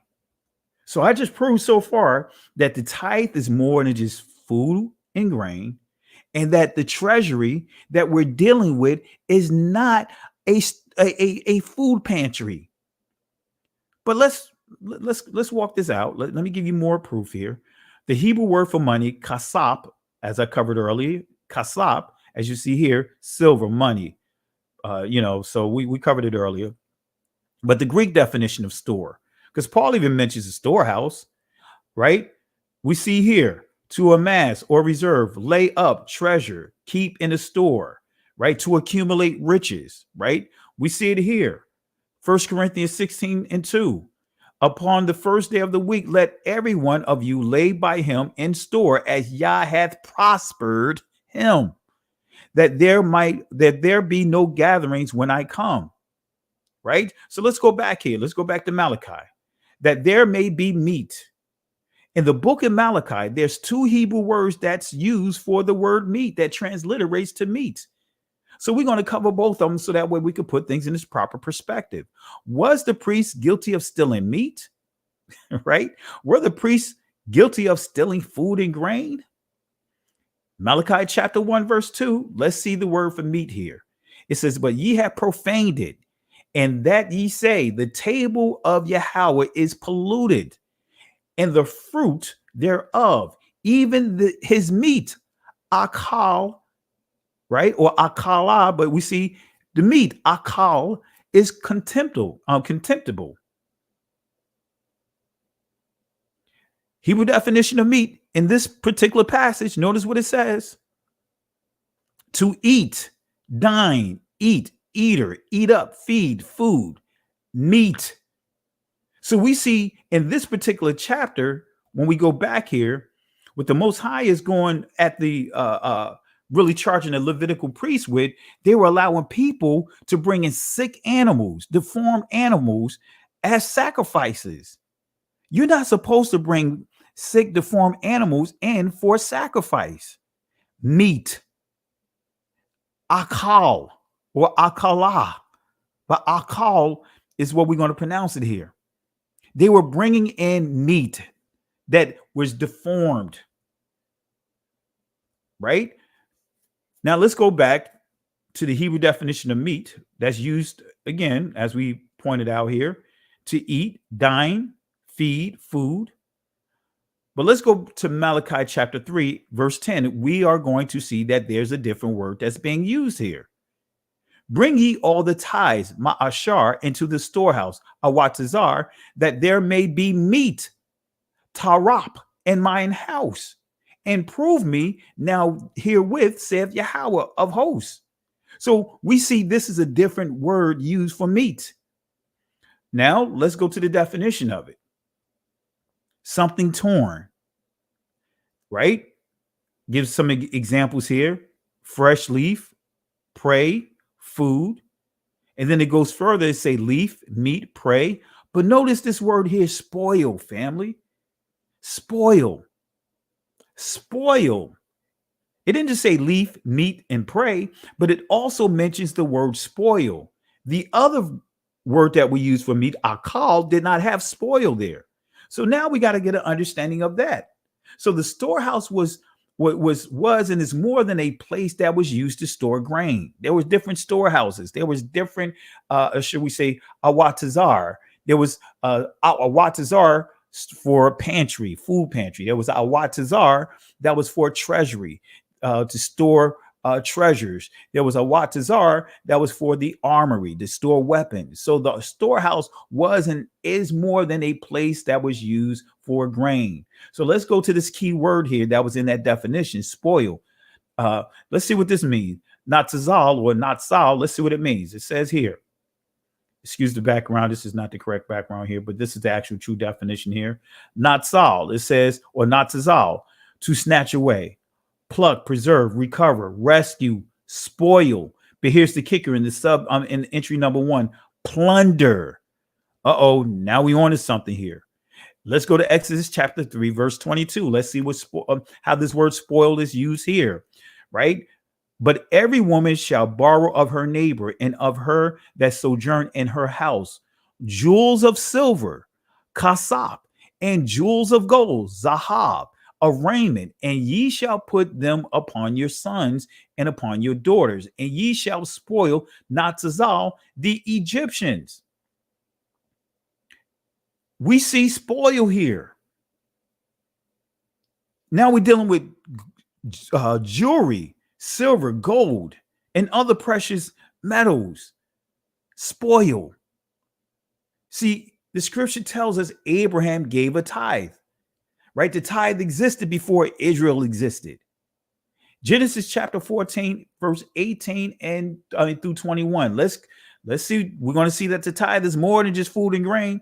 And Melchizedek, king of Salem, brought forth bread and wine, and he was the priest of the Most High, right? He was the priest of the Most High.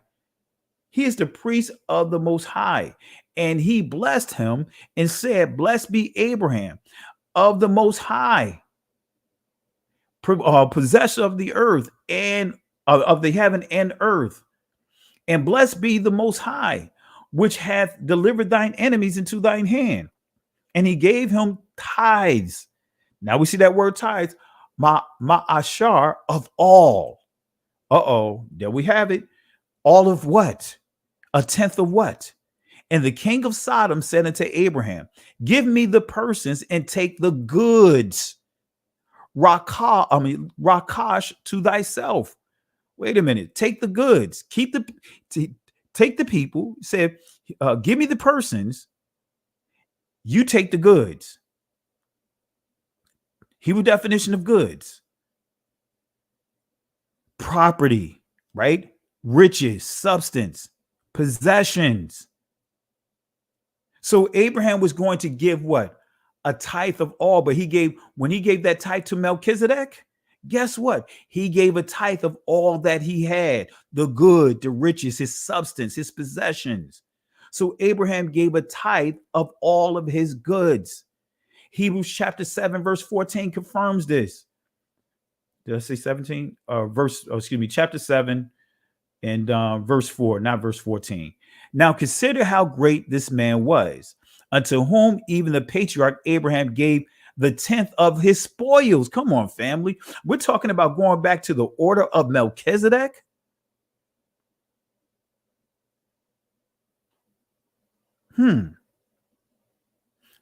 It's right here in front of us, family. So Abraham gave a tenth of his spoils of all that he had, all of his increase. Anyway, Greek definition of tenth. Notice what it says here. It says a tenth, a percentage, tithe, a tenth part of anything, a tenth part of booty taken from an enemy. So Abraham received this increase, right? When he had to go rescue Lot, he received all of this. He got all of these resources, this increase, and he gave a tenth of all that he had, of the bounty that he picked up, the spoils. So the patriarch Abraham gave a tenth of the spoils. Family, we just completely knocked down the notion that tithe is just simply food and grain. Come on, family. If we took that approach, man, can we have a ministry here? We can't pay the bills off of food and grain. But even those that believe that it's just food and grain, they're not being faithful with making sure that there's food and grain, that there's food in that storehouse for people to eat. But let's continue. Let me continue. I don't want to get into a side conversation on that. So we see here the top of the heap, the best of the booty, the best of the spoils. All right, we see it here. The patriarch Abraham gave the tenth of his spoils, the tenth of all that he had, as we saw here, of all that he had, the spoils. And the Greek word here, as we see the definition of spoil, it means the top of the heap, the top of the pile, the best of what he received. So also we know that that all what Abraham had given, that the tithe consists of all, is not just reduced to food and grain. Guess what? People was also included as spoil, resources, and a tenth. Because I'm going to show you a tenth here, a key place. I'll show you here in a second. So Abraham also acquired people, servants from Sodom and Gomorrah. And so again, the king of Sodom said unto Abraham, Give me the person. So he asked for the people. That was part of the spoil. He said, give me some people. And he gave them servants. So let's go to Nehemiah chapter 11, verse 1. This is important here. And the rulers of the people dwelt at Jerusalem. The rest of the people cast lots to bring 1/10 to dwell in Jerusalem, the holy city, and 9 parts to dwell in the other cities. So now here it is. This is after the rebuilding of Jerusalem, the rebuilding of the temple, as far as the walls and everything, refortified the city. Now they're looking for a 10th, a remnant, the surviving portion, who's going to dwell in the capital of Israel. They cast lots to see who was going to be the privilege that was going to dwell in Israel, because then all the other tribes dwelt in there too. If you read the remnant, right, the remnant of other tribes dwelt in Jerusalem. It wasn't just the southern kingdom. It was all 12 tribes dwelt in Jerusalem. We know the priests were there.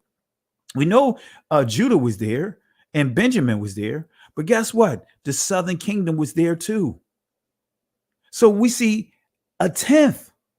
Come on, family. If you say you're the remnant, you're saying that you are what? That 10th.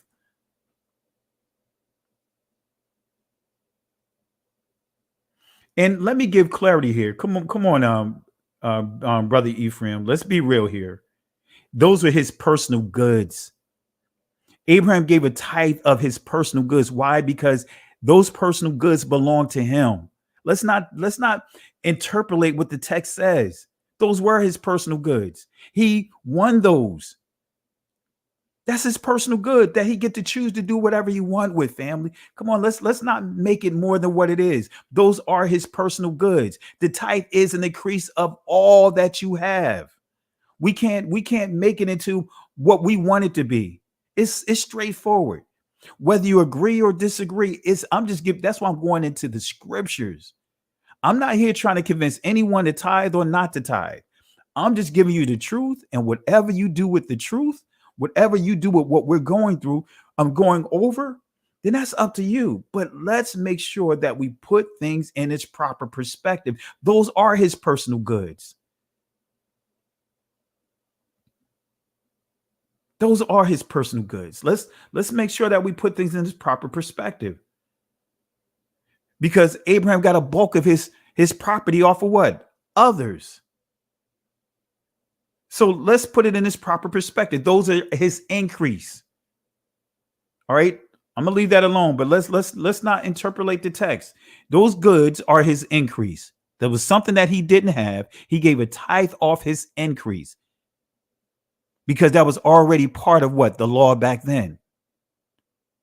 All right. So let's not interpolate the text. All right. All right. Let's go ahead and get back into it. All right, family. Just want to address that comment, because sometimes we can try to make things what we want it to be, or how we want it to read. That's not correct. Let's read it the way that it says. So the rulers of the people dwelt in Jerusalem. So a 10th of Israel, right, of all of Israel, of all the tribes, were chosen to live in the capital. So what was the primary form of income during the biblical times of Antiquities? See, this is what we have to deal with. It during the biblical Antiquities, what was their primary source of income? Because this is where another thing that gets lost when we dealing with these discussions. Let's go to 1 Samuel chapter 8, verse 15 through 17. This is going to tell you what their primary source of income is. And this is the Most High, through the prophet Samuel, letting Israel know this is what's going to happen now that you selected a king. That king, on top of the tithe that you give, he's going to tax your increase. He's going to add a tax. He's going to add an additional tax. Notice what it says here. He, the king that you select, will take the 10th of your seed and of your vineyard, and give his officers and to his servants. And he will take your men servants and your maid servants and your goodliest young men and your donkeys, right, your horses, and put them to his work. And he will take the 10th of your sheep, and ye shall be his servants. So this saying, on top of the Most High, the king is going to take a 10th of all of their income. So we get a glimpse of what their income is, right? This is the primary source of their income. Seed, right? To grow vegetation, right? Servants, because you have people back at that time, indentured servants that was working off debt. You also have young men, right? For their armies, taking them and drafting them for their military. Your donkeys said that they'll put them to work. He will take 1/10 of your sheep. Now you're getting into wool, clothing. Take 1/10 of everything, of all. Ezekiel chapter 27, verse 17. You'll get a glimpse here, right? Just give us a little glimpse. You read the entire chapter, you'll see the different trades that are here. But it says, Judah and the land of Israel, they were thy merchants. They traded in the market wheat of Minnith and Panag and honey and oil and balm. Come on, family. It's right in front of us. So tithing, we already proved that tithing is more than just what people made it out to be. It's not just food and grain. It's just that simple. It's just that simple. Let me get this person out of here because I don't have patience for this right here. It's right here, family. It's right here, family. If people want to believe what they want to believe, you believe what you want to believe. I'm giving you scripture. If you want to choose to interpolate the scriptures, do it in your own space, not here. Now, what's the question here? I think I saw why society, right? Your question, that's a good question. I'm not sure what the question is. Let me see here. All right. Let me address this real quick. What do you give your tithe and offering if you no longer attend a church on Sundays? Well, this is what I would just say. This is where connect to an assembly that a good assembly that's doing the things of the Most High, and you bring your seeds there. That's one thing my wife and I we've always done. We've always tithe. Even when we was in transition. Right, we'll go visit different assemblies, and whatever assembly that we landed on that we got paid, or we gave them our increase until we actually found a place that we could go and worship. So we were just visiting places, and we'll just give them my tithe right there until we settled in at a place that we were like, hey, this is where we're going to worship at, and then we dedicated our tithe to that place. So that's a great question. I would just say just use wisdom. And just do your research on these different ministries that are out here, connect to that ministry, and just, go from there. That's a great question. Appreciate the question. All right. So tithing, this is another thing that we hear, and I'm sure you guys heard this before. The tithing is done away because there's no Levitical priest. Have you guys heard this before? If you guys heard this before, type 1 inside the comment section. We're going to address this as well.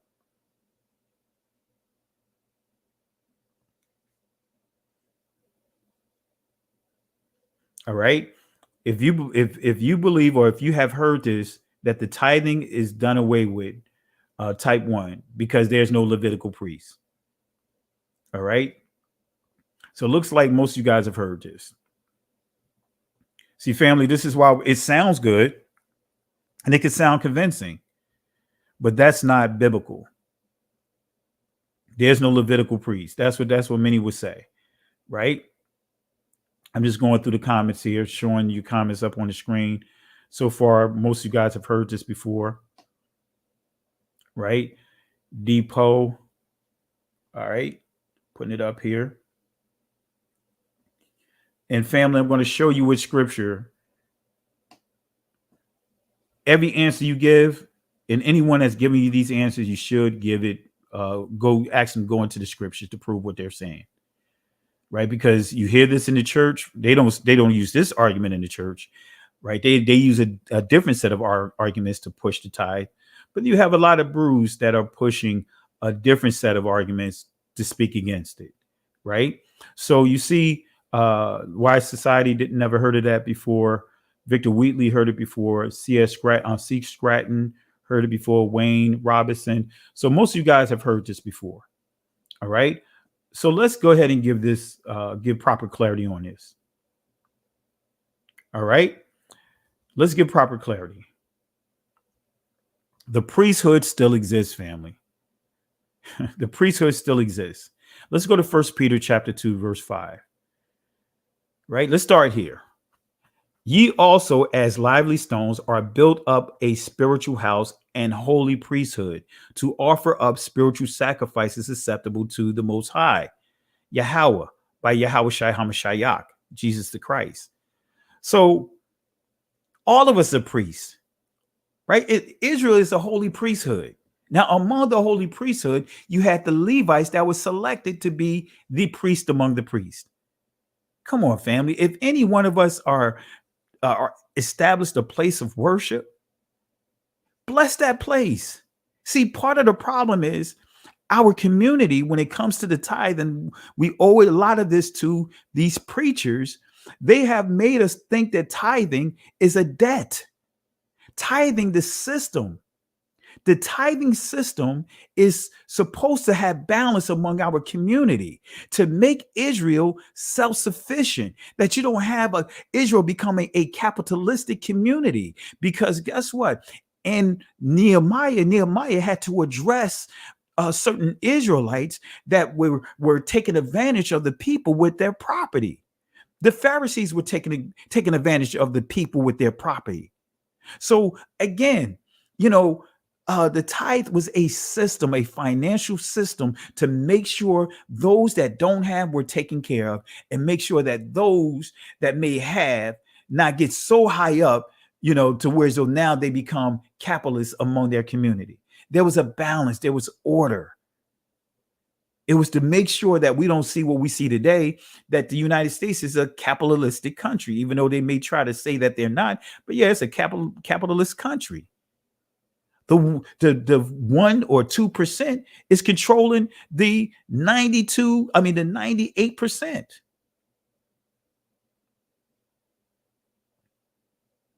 Now, let's bring this home. 1 Peter chapter 2, verse 9. He reiterates this again. But ye are a chosen generation, a royal priesthood. So this tells you that the letters these letters Peter wrote are addressing Israelites. But ye are a chosen generation, a royal priesthood, a holy nation, a peculiar people. He's quoting from Exodus 19, chapter 5 and 6. Chapter 19, verse 5 and 6. Now, therefore, if ye will obey my voice indeed, keep my my covenant, which is the 10 commandments, then ye shall be a peculiar treasure, Sapalah, unto me above all people. Yam or Amayam, for all the earth is mine. Verse 6, and ye shall be unto me a kingdom, Mamalak, of priest, Kahan Yam, and a holy nation. These are the words which thou shalt speak unto the children of Israel. Family, we all are priests. We're all are prophets. If you really pay attention to what Moses said in Numbers chapter 11, that the Apostle Paul even quoted, he said, man, Moses said he would rather have all the people be prophets, not just one group of people. Y'all better grab hold of this, family.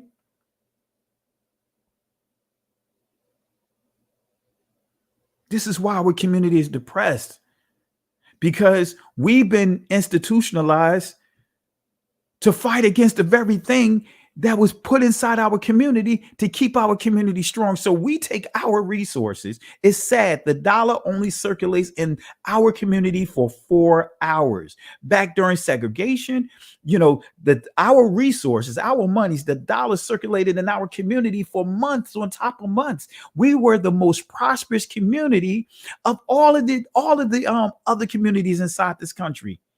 Black Wall Street wasn't the only community that was thriving. It was over 3 dozen communities, 3 dozen Black Wall Streets at that time.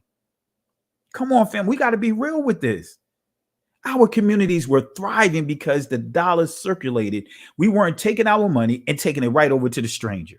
Now we're taking our money and going right straight to the stranger. Right straight to the stranger.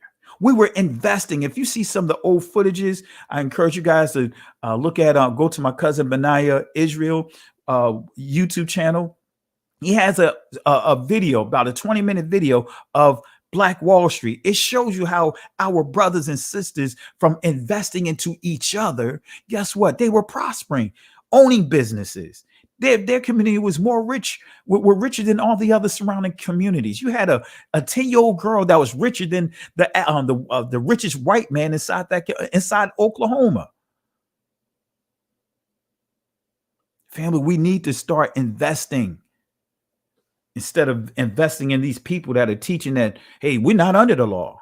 Oh, these Creflo Dollars done become millionaires off of hustling the people. Creflo Dollar became the first billionaire based off of hustling the people for money. Kanye West, what put him over the top because he wanted to be a billionaire? He said in his own words, he's going to sell his music to the church, and that's how he's going to become a billionaire. And guess what? That's what he did. Let me answer this real quick. Depot, let me explain something real quick because I understand what you're saying here. But our own people charge an arm and a leg. Outside of that, don't teach each other right, or treat each other right. Let me just say something real quick towards that, and then we'll finish up this lesson. The reason why many of our brothers and sisters that have businesses, especially those that have hair products, sell hair products, have their own stores, supply stores. The reason why it seemed like it costs more is because, for example, the Koreans have a monopoly of that genre. So when people like, let's just say, hair salons buy their product from them, they could charge them more for it. They can charge more for it to our people and their own people that may have beauty salons, stores or whatever, beauty salons. Koreans charge them less, right? Same thing. I remember asking this question when growing up in Newark, New Jersey. You start seeing bodegas pop up, and I asked the question because there was a brother man that had a store, but his stuff was higher than the bodegas. He schooled me when I was young. I asked a simple question. I was like, "Hey, Mr. B, why your stuff costs a lot more than the store down the street?" And that's when he put me onto the game. He said, these Spanish stores, they have their own distributors. They have their own distribution. So they tend to charge a lot less for their own. So that means that they can get more of a profit. But for his store, let's just say a gallon of milk, he paying a lot higher than his competitors. So he's still, even to try to get some type of small increase or a small profit, it still puts him higher than this competition. We don't own distribution. That was the issue with the early hip hop community, which I was part of. Most of them didn't have distribution. They went to the record companies, and the record companies did all those things. So the record companies were able to dictate. That's where the money was being made, distribution and publishing. All right. So we have to get better with our business and understand the art of doing business. All right. So Hebrews chapter 7, verse 11 through 15. Let's answer this question with the scriptures. If therefore perfection were by the Levitical priesthood, for under it the people received the law, what further need was there that another priest should rise after the order of Melchizedek and not be called after the order of Aaron? For the priesthood being changed, there is made of necessity a change also of the law. For he of whom these things are spoken pertain to another tribe, of which no man gave attendance at the altar. For it is evident that our Adonai sprang out of Judah, of which tribe Moses spake nothing concerning priesthood. And it is yet far more evident, for that after the similitude of Melchizedek, there ariseth another priest. So when we understand the order of Melchizedek, it's saying that we are, through the Messiah, under the order of Melchizedek. Now this is saying the Levitical priest is not the only priesthood. Judah is the priesthood, right? Now, when we deal with the southern kingdom, you have Judah, you have the Benjamites, and you have the Levites. How can you tell who's who? How can you tell who's who? My DNA says that I'm connected to Limba. The Limba is connected to being the Levites, right? But then guess what? We all are part of Judah. For the most part, most of us are part of Judah, the southern kingdom. So how can you tell who's who? We all are a royal priesthood. So guess what? Through the Spirit of the Most High, you should be able to say, he's going to lead you to that place, that assembly that's of him. And guess what? That's where you bring the tithe into the storehouse. So that way there is what? Resources for others to be taken care of. Look, I in our assembly, guess what? I work a 9 to 5 and I give tithe. Right? I give tithe. My wife and I, we tithe from the beginning of this ministry. Still do it. We don't get an income. We don't collect a salary, even though according to scripture, we're supposed to be taken care of. But guess what, family? We don't even push that. We never push for a salary. I prayed from the beginning. Yeah, everything that we accomplish, I want to make sure that we purchase our homes before we get this ministry. So people understand we didn't use the ministry to capitalize on the ministry. They establish gains. Most pastors don't get a salary, family. Contrary to what many believe, most pastors don't get a salary. Believe it or not, a lot of pastors are struggling. Most pastors are taking monies out of their personal pockets to make sure those lights are on, to make sure that those doors are open. And if you're part of assembly, you know your pastor is doing that, you're in sin. Because the pastor is not supposed to be doing that. He's not supposed to be doing it all. That's in the scriptures. That's I believe it's is it Haggai? I believe it's Haggai chapter 1, dealing with how the people were so busy, caught up in themselves, while the temple was going down going in shams. See, family, this is the correct teaching of the tithe, the correct teaching of the alms. It's not just for the priests. It's for the strangers among us. It's for the widows. It's for the orphans. It's for us to be able to have balance, be self-sufficient among our community. Let me go ahead and finish answer these questions. We're almost done, family. Did Hamashiach receive the tithe? Guess what? We're going to answer this question. Did the Messiah receive the tithe? If we go to Mark chapter 12, verse 41, Yahushua, Jesus, sat over against the treasury. We already established what the treasury is. Notice what it says. Yahushua sat over against the treasury and beheld how the people cast money into the treasury, and many that were rich cast in much. Wait a minute. So he's sitting over the treasury. Remember, we established treasury. Atazar or Atzar, right, can be transliterated to storehouse, as far as a pantry, armory, also treasury, where monies are stored, resources are stored, silver and gold is stored. So the Messiah is sitting over the treasury, watching how people give. The Hebrew word for treasure, remember, is the same used for storehouse. As we pointed out, going back here, Awatazar or Otsar, we see armory, cellar, garner, storehouse, treasure, storehouse, sub-entry treasure, gold, silver. When we go to verse 42 and 44 of this through 44 of this text, notice what it says. And there came a certain poor widow, and she threw in 2 mites, which makes a farthing. And he called unto his disciples and said unto them, verily I say unto you, this poor widow has cast more than all they which have cast into the treasury. The treasury.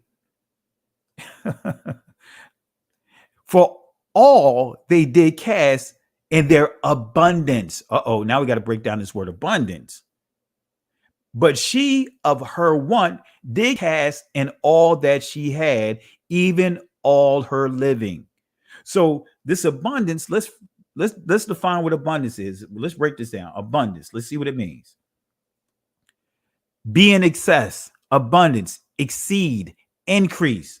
So all the people gave a tithe. They gave an increase of their income, their possessions, their goods. They gave an increase. He didn't say that they were in sin. They gave an increase. They gave a tithe, but she made her all available. That's the point that he was making, even though her all was far less than the increases that others had given, but she made her all available. So he says she gave more. That's what the text actually means. So the Messiah is making it clear. We see in the scripture, he stood over the treasury. He stood over the treasury, receiving resources. As we pointed out, silver, gold, right? That's why I said it again. It wasn't just food and grain. He was receiving silver, gold, right? And at this time, shekels, because during this time, they had a type of currency, shekels. I want to say thank you, Dawn, all is vanity. Thank you for the super sticker, family. Let's show Dawn, all is vanity. Let's show some love for the gift, the contribution that was given tonight. Thank you again for all that contributed to the works here tonight. Really appreciate you. Thank you again. Greatly appreciate it. All right. So let's show some love for Dawn. All is vanity. All right. So let's get it back here. Let's show it again. All right. So the Messiah stood over the treasure. He stood over the treasury. The people were given tithes. We already established. We can't say that they weren't. They were given increase, tithe of their increase. That was culture. You can't bend it or twist it and say, no, they weren't. Yes, they were. We already established that. That was part of the culture. The tithe was part of the culture. That was part of the law. Right? So we can't say that they weren't. So they were giving increase. So all gave an increase. Right? Deuteronomy 14:22. Thou shalt truly tithe all the increase of thy seed that the field bringeth forth year by year. Deuteronomy chapter 14. Increase thabawa, excuse me for mispronouncing. I don't know why someone to say put a lamed in it, thabal, but thabawa'ath or thabawa'ath, right? So excuse me for mispronouncing this, but we see increase of thy seed that the field bringeth forth year by year, right? So they gave a tithe of their increase, family. That's part of the culture. See, we've been hacked. We kick against this right here. We kick against sowing into our own community. Hebrew definition of increase. Notice what it says here. Income. An example, produce, fruit, grain, increase, revenue. The sub-entry B, income, revenue. So it's not just fruit. It's just not grain. It's just not wine and all those different things. It's revenue. Whatever is bringing you in revenue, they gave an increase, a tithe off of that. All right. Hamashiach stood at the treasury, watching the people give an increase. All right. Now let me say this.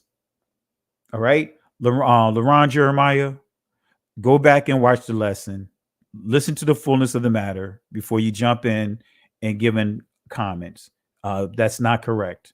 It wasn't just food under the law. We just went through the whole lesson. So moderators, just make sure you pay attention to comments like this. Those that are jumping in, because this can bring confusion. All right, among the chat. All right, we already gone through this. We're not going to go through it again. I'm not going to explain the tithe. I encourage you, brother Jeremiah, Leron Jeremiah, go back over the lesson and you'll get the proper clarity on that. That's not correct. So all they cast in their abundance, right? They all did cast in their abundance. The woman did not give food and grain, right? The people didn't give food and grain. At this point, they gave an increase. They were giving silver. They were giving shekels. All right. So we already proved this here, being that the Levitical priest is done away with. Does that mean that the tithing system is canceled? We answer this question. Absolutely not. Can we pick and choose where we give? The Most High made it clear. He would determine it, right? But then we also have in the scripture, and I'm not going to go to this portion of it. This is just a little overkill to me. How did the ancient Israelites determine who was able, right? They did have a system in place to determine who was able, right? And I got to clean up this slide anyway. So we're going to stop right here, okay? And family, I really appreciate you guys for the love and support, and just really going through this lesson here. And I hope this giving you guys proper clarity. And I'm just going to drop the link here in the comment section because we finished a little earlier than what I anticipated. Sister Carol, if you want to jump in, feel free to do so. I think I see my cousin here. I'm just going to open it up here, and I'm going to make it clear, if anyone outside of these, my relatives, my family jump on, please don't come here jump on this live as, trying to have me reteach the lesson. I'm not here to argue with you. Go back over the lesson before you form an opinion and or come to a conclusion. As I stated before, I'm not here trying to force anyone to tithe. All I wanted to do, my goal tonight was to give you proper clarity. Was Creflo correct? He was incorrect. Anyone that's teaching that the law of tithing is done away, they're incorrect. Anyone that's teaching that the tithe is strictly food and grain, they are incorrect, right? Anyone that's trying to put any other spin on it, they are incorrect. And I gave you nothing but sources upon sources. Anyone that's teaching Malachi chapter 3, saying that that's all about food and grain, I just proved to you that they are incorrect. So go back over, watch the video again.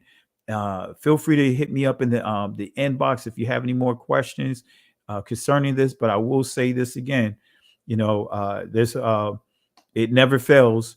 Many would literally send me the same old questions over and over again. And what I mean by that is, instead of just watching the presentation, they would just literally go back and ask the same question again. They would just literally say, hey, can you, the tithing is just food and grain. And I gave full clarity on that. So I just want to make it clear, I am not here to repeat, to echo what I've already taught. How's it going, Sister Carol? Hey, Shalom. How you doing? Can you hear me? Yes, ma'am. Okay. This headset is kind of weird. Let's see. Is that better? Can you hear me now? Yeah, I can hear you. Okay, good. Now you sound better. Yeah, I'm glad you did this tonight. Well, last 2 nights, because I have been seeing crazy stuff. I don't stay on Facebook. I left Facebook, but for some reason I've been driving through and I've been seeing some crazy stuff by people. And it's a shame that they latched onto this, but they didn't latch onto the law. Yeah. They grabbed hold of this, but you didn't grab hold to the law. He says, hold on one second. Let me give some shout outs here real quick. Okay. Yikwaba, want to say peace and blessings. Thank you for the contributions. Really appreciate you. Let's show some love for Yikwaba, which transliterates to Jacob. Want to say peace and blessings. Thank you, my brother. Want to also acknowledge Monica Dixon. Thank you for the super sticker. Really appreciate you. Thank you for the contribution to the platform. This is our platform. And we are going to work on some giveaways. No raffling and nothing like that. We're just going to give away stuff. You know what I mean? To you guys. We're going to get some mugs. So we're going to get some T-shirts, and we're going to just start giving them away. You know, we're going to give away some helpful resources, as far as dictionaries, and because I have some great ones. Matter of fact, the one that I want to start giving away, I'm going to do a bulk order, see how much it costs. I think I have it here. I may have taken it down. I'm looking over here to see if I have it. I may have taken it down. I may have put it inside I think I put it inside my office, my other office, right? I think I took it out of here. I was going to show, but I'm going to give away some items here, like some of the sources that I use, like the etymology dictionary. But anyway, I want to say peace and blessings. Thank you again, Monica Dixon, for the contribution, the super sticker. I want to also say peace and blessings. Thank you, Wise Society, for the contribution. Thank you again. Really appreciate it. And family, let's show some love for our family here. Let's show them some love for those that are, contributing to investing in what we do here. Really appreciate you guys. Okay, sorry about that, Sister Carol, for interrupting you. Oh, no problem. You needed to do that. Absolutely. I'm just glad that you took your time out and did this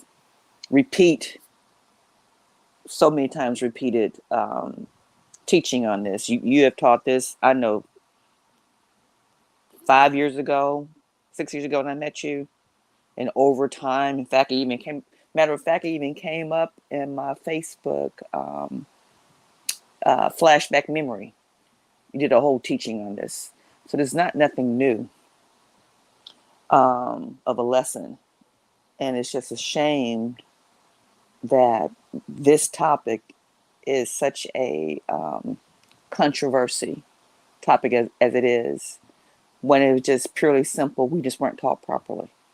Now, believe it or not, my pastor at a Methodist church, in fact, one of the largest Methodist churches in the United States, taught tithing correctly. Of all the things that went on in church, he taught that correctly. Everything that you went through, he went through that with us.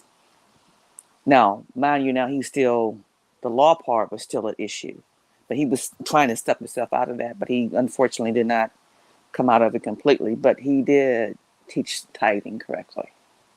And he himself did not take a salary from the church, although the Methodist church do take care of their pastor. The parsonage, whatever they need is taken care of by the church, a United Methodist Church. But it's a shame. These smaller churches, black churches, the stuff that you were talking about that went into Cogent, I have seen that myself. I used to play for churches and travel to different ones, and a lot of them were Cogent churches, and it's just appalling, the stuff that they did. And my favorite one was the waving of your tithes in the air. Those who wave it high has the highest tithe. Bring them all down. Mm-hmm. The so-called wave offering. Yeah, wave offering. Come on down. Everybody popping up, waving. Real quick, appreciate it. DeWitt Patterson, thank you for your contribution. And we'll work on trying to make a connection with you out there. Reach out to me offline, and we'll try to work something out to where so you could be connected to the ministry. All right. So reach out, shoot me an email, and we'll go from there. All right. Appreciate you, my brother. Go ahead, sis. I'm sorry. Okay. But I was just saying, this the shenanigans that has gone on in abusing this particular commandment. That was supposed to be for us, as you stated, to take care of our people. That's what it was for a rainy day. So if something went on, we had it covered. We needed food. We know where we can always go to to the temple to get food. The widow needed something, we took care of the widow. The children needed something, we took care of the children. Whatever was needed to keep the upkeeping of the temple, that's what it was for. And why would we think of it being anything else but that? Yeah. I think one of the saddest stories when it comes to tithing that I've heard from the church is a truck driver, right? Who, was a faithful tither in his church. Put tons and tons of money into the church through the tithe. Mm-hmm. His truck broke down. He needed about 20,000 to get it fully repaired. He went to the church and they denied him, would not help him get his truck back on the road. And he gave far more than that. And they gave him nothing to help his truck. I remember, I'm not going to mention any names because I'm not trying to throw anybody under the bus. But I remember my wife and I, faithful tithers, right? And you know how it goes when you buying a house. There'll always be something that happened at the last minute. I learned that after going through this process a few times. And I remember we went to the church that we was part of, right? Because at the last minute, it was like 2 days before closing, they said we needed to, put an additional $4,000 to keep our interest rate, lock it in at a certain rate at that time. And, they said we need to have it by closing. And we had already put our money, put our down payment on and everything. And, you asking us to pull money like that out of nowhere in 2 days. And it was so bad. I even had to, kind of give some stern pushback even to the financial system was saying, when they asked me, financial representative, when they were like, hey, do you have a family member you could go to? Maybe your mother, your father. I was like, wait a minute. I'm not sure where you're from, but where I'm from, my people, our parents don't just have that type of money just sitting around. Correct. So they told us that we needed that. So I went to the ministry that we were part of, and mind you, we gave far more than that in 1 year, far more than that. They said that they could give us $1,000 and put us on a payment plan, a 3-month payment plan to pay it back.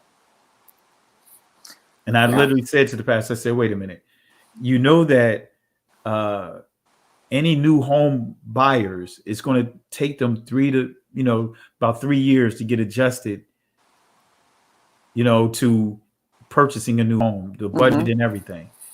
I said, and you want us to give a payment, 3 installments to you on top of us pretty much exhausting our resources to get this house. I said, but we gave far more than what we're asking. And they were like, hey, that's the rules. That's the rules of the church. And I turned down the money and said, we're just going to have to tough it out. And needless to say, long story short, the Most High took care of us when we got to close and they waived it. Right. And we locked in to the low interest rate. But anyway, we gave far more to our church at the time than what we were asking for. And we got denied when we needed help the most. Wow.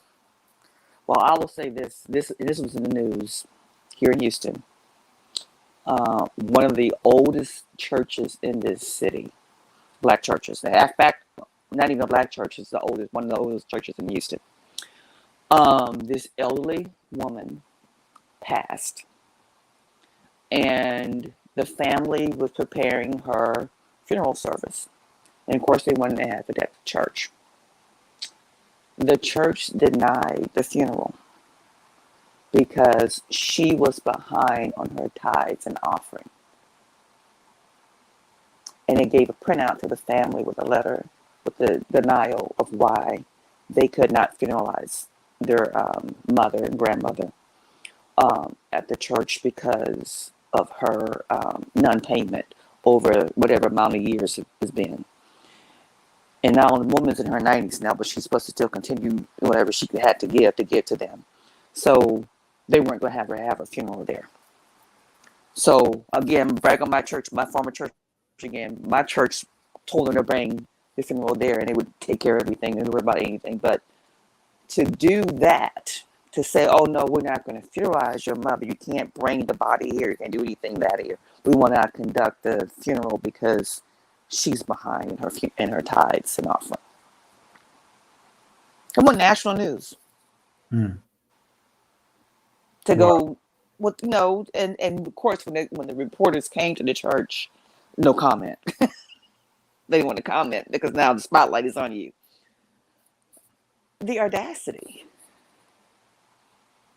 And she had been this church. The church is almost 175 years. So she had been there a good part of the time. The church is really brand new. And you denying her to be funeralized in the church because she was behind in her past of her tithes and offerings to the church, so she can't come there.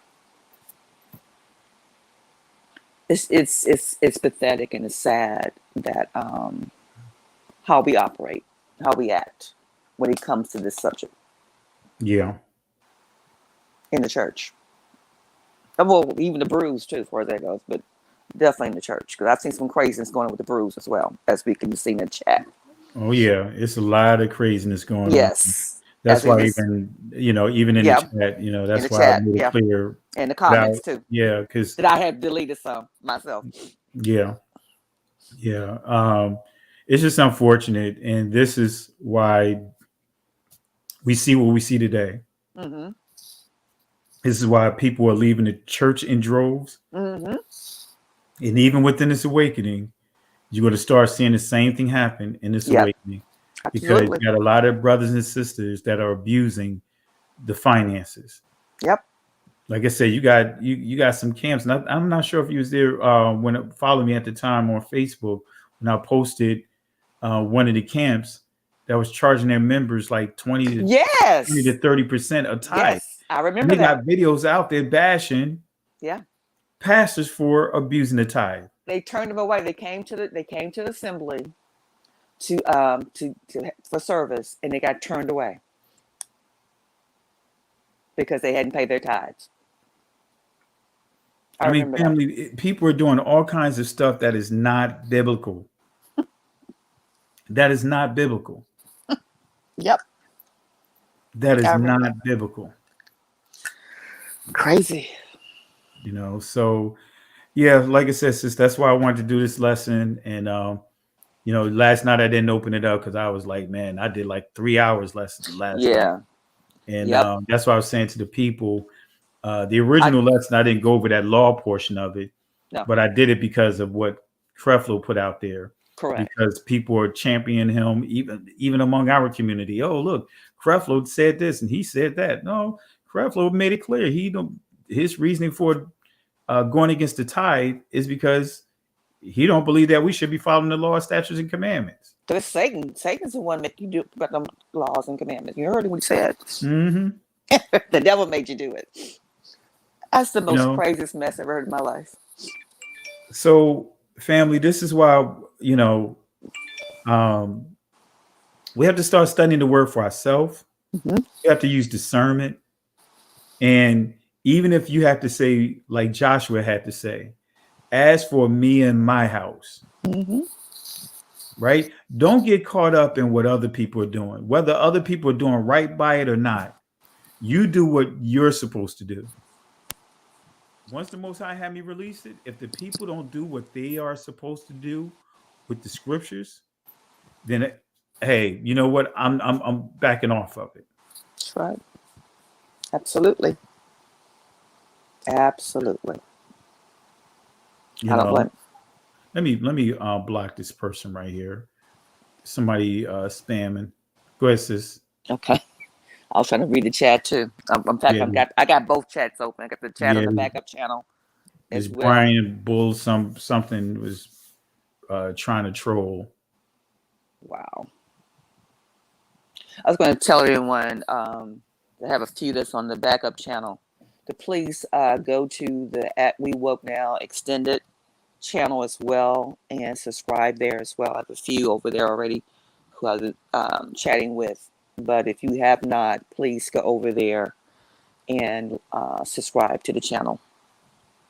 Yes, I'm going to go ahead and drop that inside the chat right now.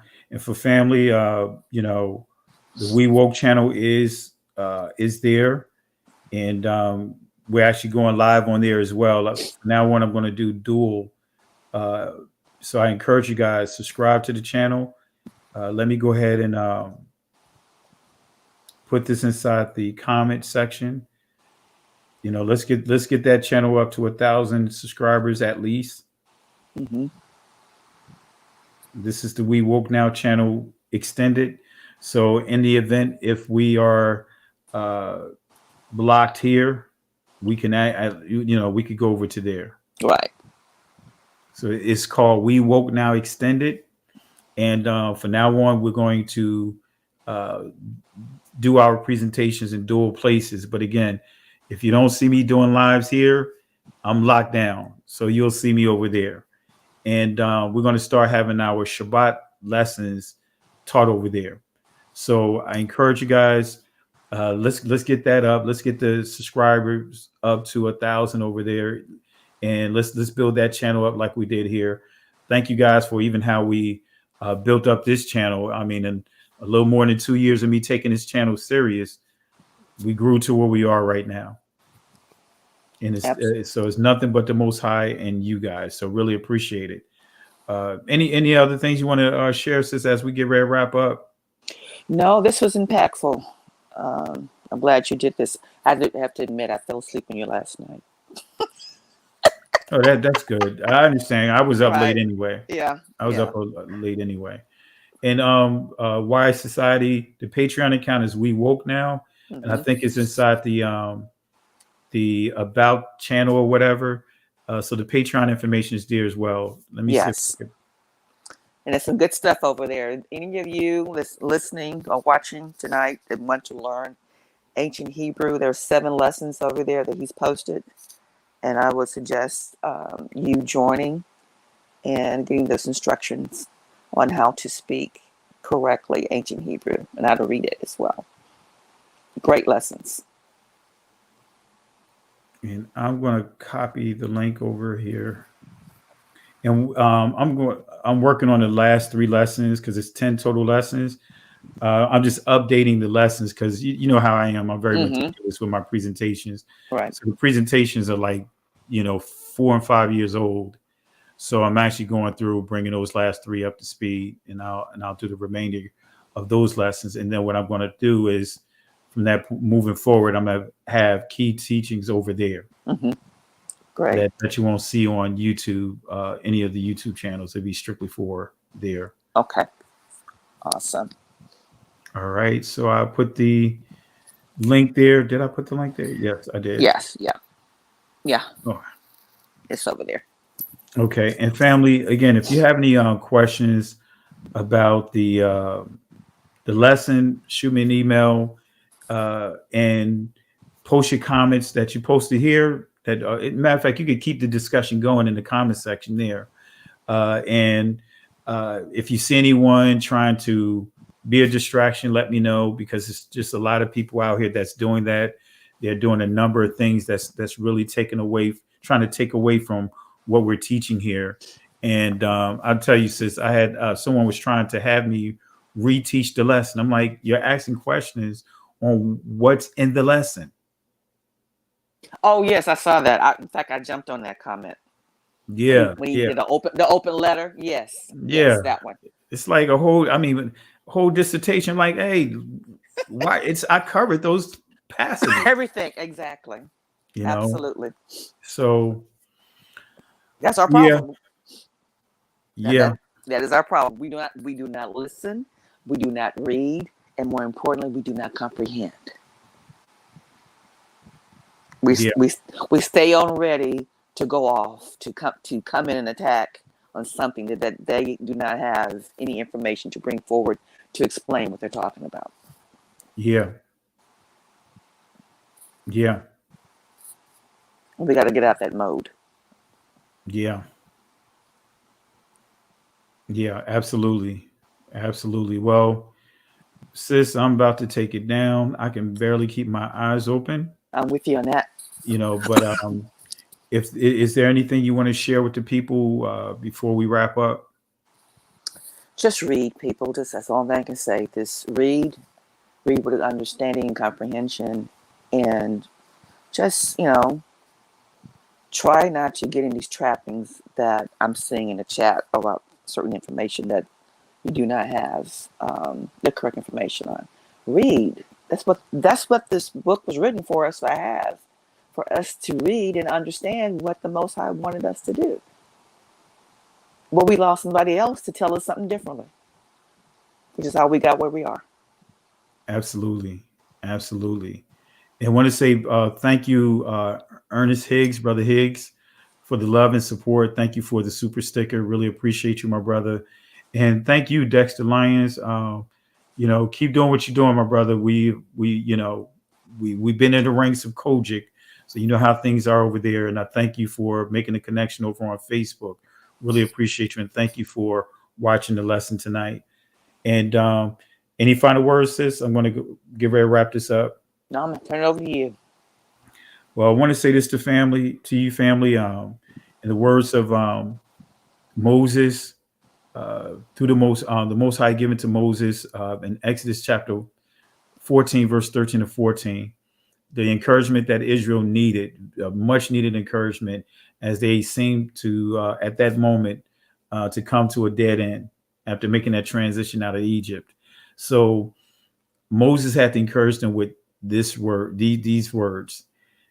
Exodus chapter 14, verse 13 to 14.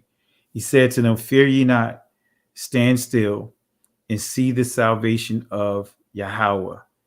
These Egyptians that you see here today, you will never have to deal with them ever again. The Most High will fight for you." But here's the kicker, family. We have to hold our peace. We have to learn how to be quiet.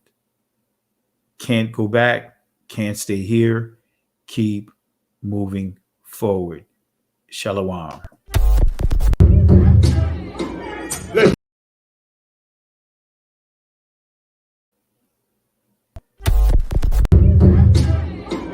Listen, Genesis chapter 11, verse 10 explains the genealogy of Shem. Shem was a black man in Africa. If you repeat this back, Genesis 14, verse 13, Abraham steps on the scene. Being a descendant of Shem, which is a fact, means Abraham too was black. Abraham, born in the city of a black man, called Nimrod, grandson of Ham. Ham had 4 sons. One was named Canaan. Here, let me do some explaining. Isaac was Jacob had 12 sons, for real, and these were the children of Israel. According to Genesis chapter 10, these were the children of Israel. According to Genesis chapter 10.